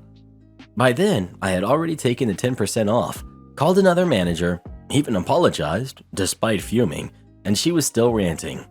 My fellow manager on duty came up. I stayed because I wanted the sweet glory of seeing this lady's face when she was told the exact same thing I had just told her. This sent the lady into another frenzy. We got the district manager on the line, who had literally left minutes before the interaction started, from a meeting where he commended me on being the best salesperson of this membership in the district, and he had to explain to her the same policy, that every employee was required by the company to offer this membership, and we were not trying to rip her off, but we apologized for the inconvenience. She still did not leave. Eventually, I asked her what she wanted, what it is that she wanted out of this interaction that by now had caused a whole scene and had taken up over half an hour. She demanded a $100 gift card, not to the store, but a $100 Visa gift card for wasting her time. How about no? We couldn't do that, of course. She ended up leaving with the promise that the district manager and general manager of the store would call her later. I ended up taking a 40-minute paid break in my car to release steam after that. When the district manager called her the week later to offer her a $10 certificate to the store, she told him to hold on a second, and we could all hear her in another store throwing the same kind of fit. Ridiculous. You paid for them, so you can pay for us. Took the day off from work yesterday because my nephew's school was closed for the day and I wanted to spend time with him. My brother and nephew live with me. My nephew is a small kid and he calls both my wife and I Mom while calling my brother Dad. This has led to him getting teased a bit, especially by entitled mom's son, Jared. Jared is easily 30 pounds heavier than my nephew and a solid 6 inches taller, so my nephew is terrified of the kid. As a result, we don't invite that kid to parties or playdays. Every other kid on the block is invited, but I refuse to force my nephew to interact with someone he's so afraid of. When the ice cream truck pulls up to our neighborhood, it stops at the very beginning of the V shape on our map. Kids, parents, and anyone else who wants an ice cream go and meet the truck there, so it doesn't have to stop at each of the 6 houses individually. Yesterday, my nephew was playing in the yard with his friend Kevin, while I and Kevin's dad Joe were trying to keep up with them while enjoying a pitcher of slow gin fizz. All in all, a beautiful day in Middle America. And now the story begins. We hear the unmistakable sound of the ice cream man pulling up to the RR, heading towards our neighborhood. So both the kids, Joe, his wife, my brother, and I all head up to the intersection to grab some soft serve. We get to the truck, and I let Joe know that this one is on me. He brought the drinks. So we all get our ice cream, I pay, and then we start to walk away. Before we get more than 20 feet from the truck, entitled mom has placed an order for her and Jared and proclaimed in her best outside voice that Mary, not my real name, will be paying for these. I take a few steps back. Excuse me? I never offered to pay for you. Entitled mom. You said this one was on you. Me. I was talking to Joe, not you. Entitled mom. That's not fair. Jared was so excited for ice cream, and now you're saying he can't have any? Me. Ma'am, he's free to have all the ice cream you're willing to pay for. I'm not buying my son's bully ice cream. How dare you? Me to the ice cream guy. Sorry for the mix-up, but she's not on my tab. I want to be clear about that. Come on, Jared. We're going home with no ice cream because Mary hates you. I switched to martinis when I got home because forget that. Why did she even come to the truck if she doesn't have any money on her? I'm starting to understand why her son is such a crappy kid.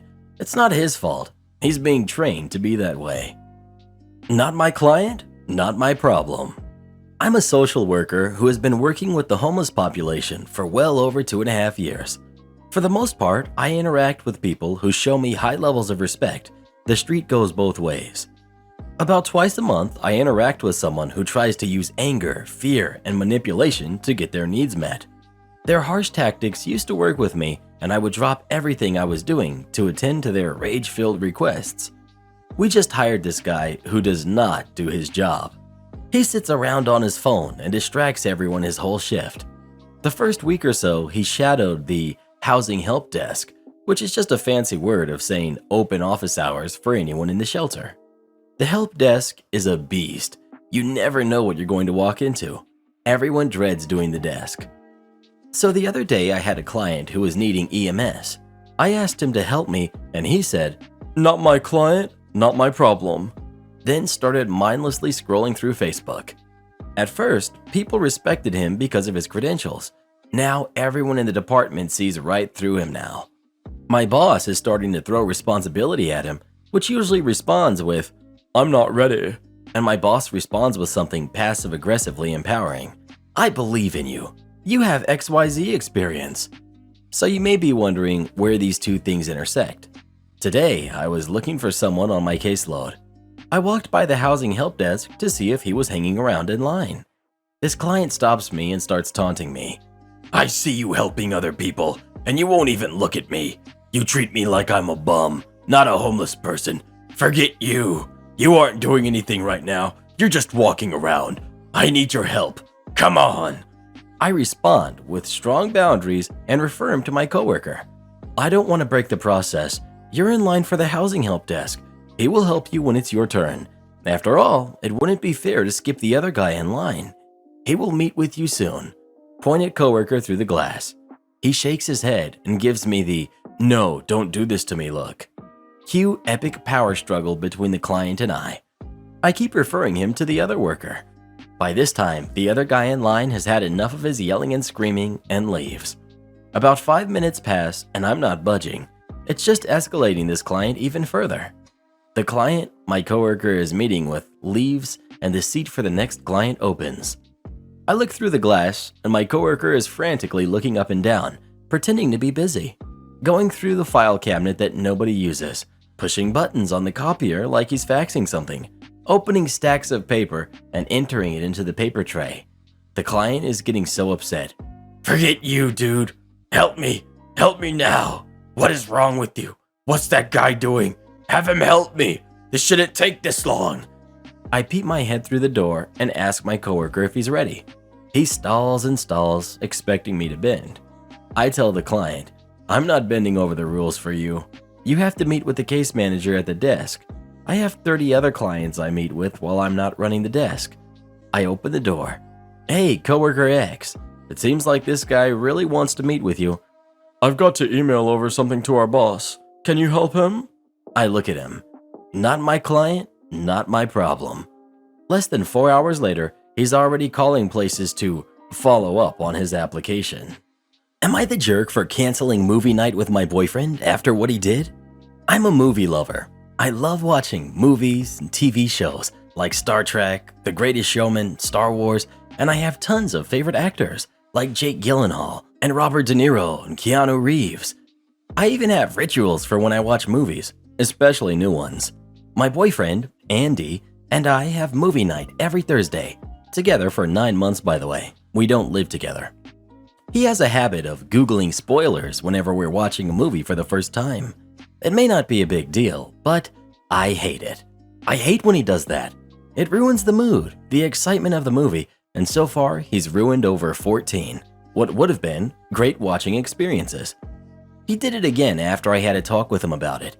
He says he just can't help it, but I said I can't let him ruin the one thing I'm so madly interested in. I can't even enjoy our Thursday movie night anymore because of it. He said I was right and promised he won't do it again. Heck, he even promised that he won't keep his phone with him and will leave it elsewhere. This past Thursday, he came over to my place so we could watch a new movie together. I prepared popcorn and drinks, and we sat on the sofa and started watching. It was a great movie choice. I was in the mood and excited to see how events would turn out. Andy's phone was in the kitchen, so I didn't have to worry when he started moving in the sofa, looking uncomfortable. I kept staring at the screen, and in a few minutes I heard tick, tick, tick, tick, tick, keyboard sound. I turned my face and saw Andy had my phone in his hand and was seemingly looking up spoilers for the movie. I was like, you know, what the heck did you do that for? You also took my phone. I got mad, and he just kept smiling at me with his sharp teeth. He promised he wouldn't spoil it for me, and I can trust him this time to not say anything. I took my phone back, hoping I'd still find out what happens in the movie on my own. He kept harassing me, asking if I wanted him to tell me what was going to happen at the end. I said no. Minutes later, he spoke up and said, Hey babe, I just wanted to tell you that XYZ will happen at the end. I blew up.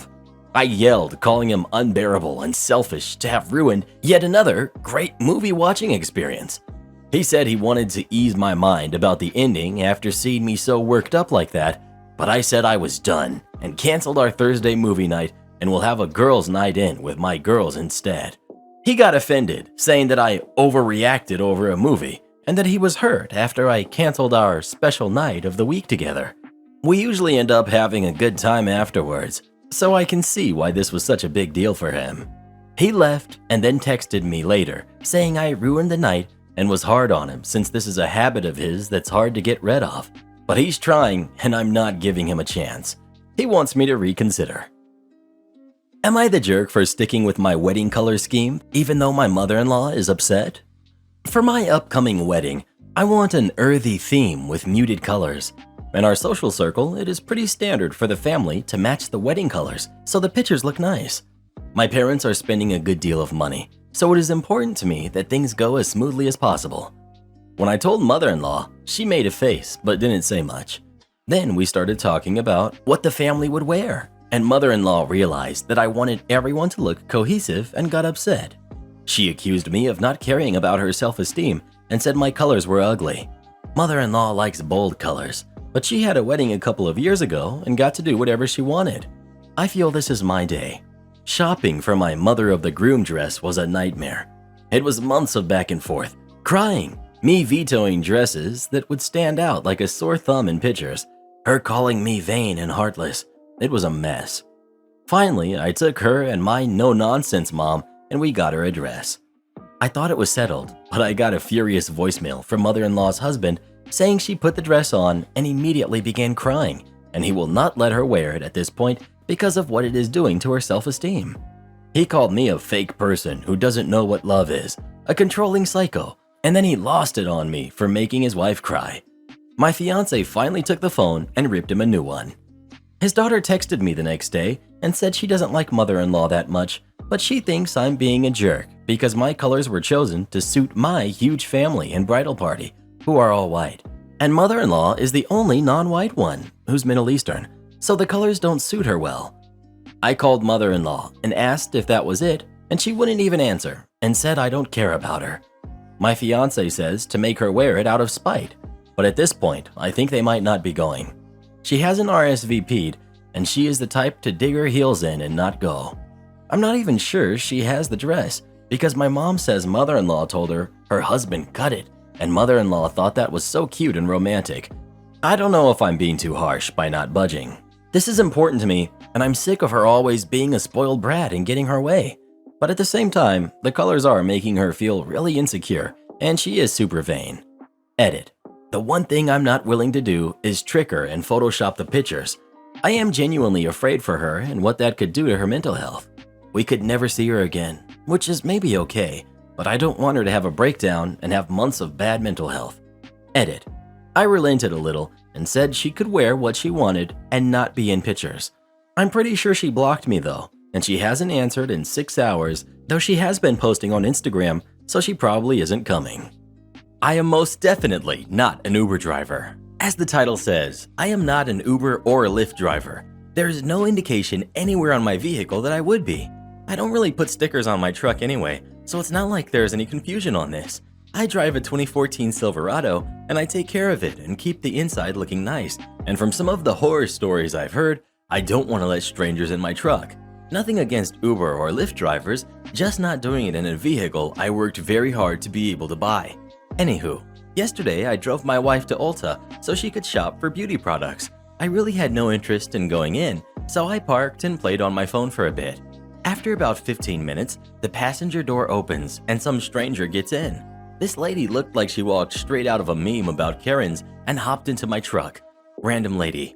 No wonder I was waiting so long. You're over here messing around. Me. I think you're in the wrong vehicle. I don't know you. Why are you in my truck? Random lady. I need to go to this address. It's down by the amphitheater. Me. I'm not a cab. You're the Uber driver I just called for. You have the sticker. I look around. I totally have friends that would put something on my truck as a joke, but I wasn't seeing it. Ma'am, you must be seeing things. There is no sticker on my truck. I'm not an Uber driver.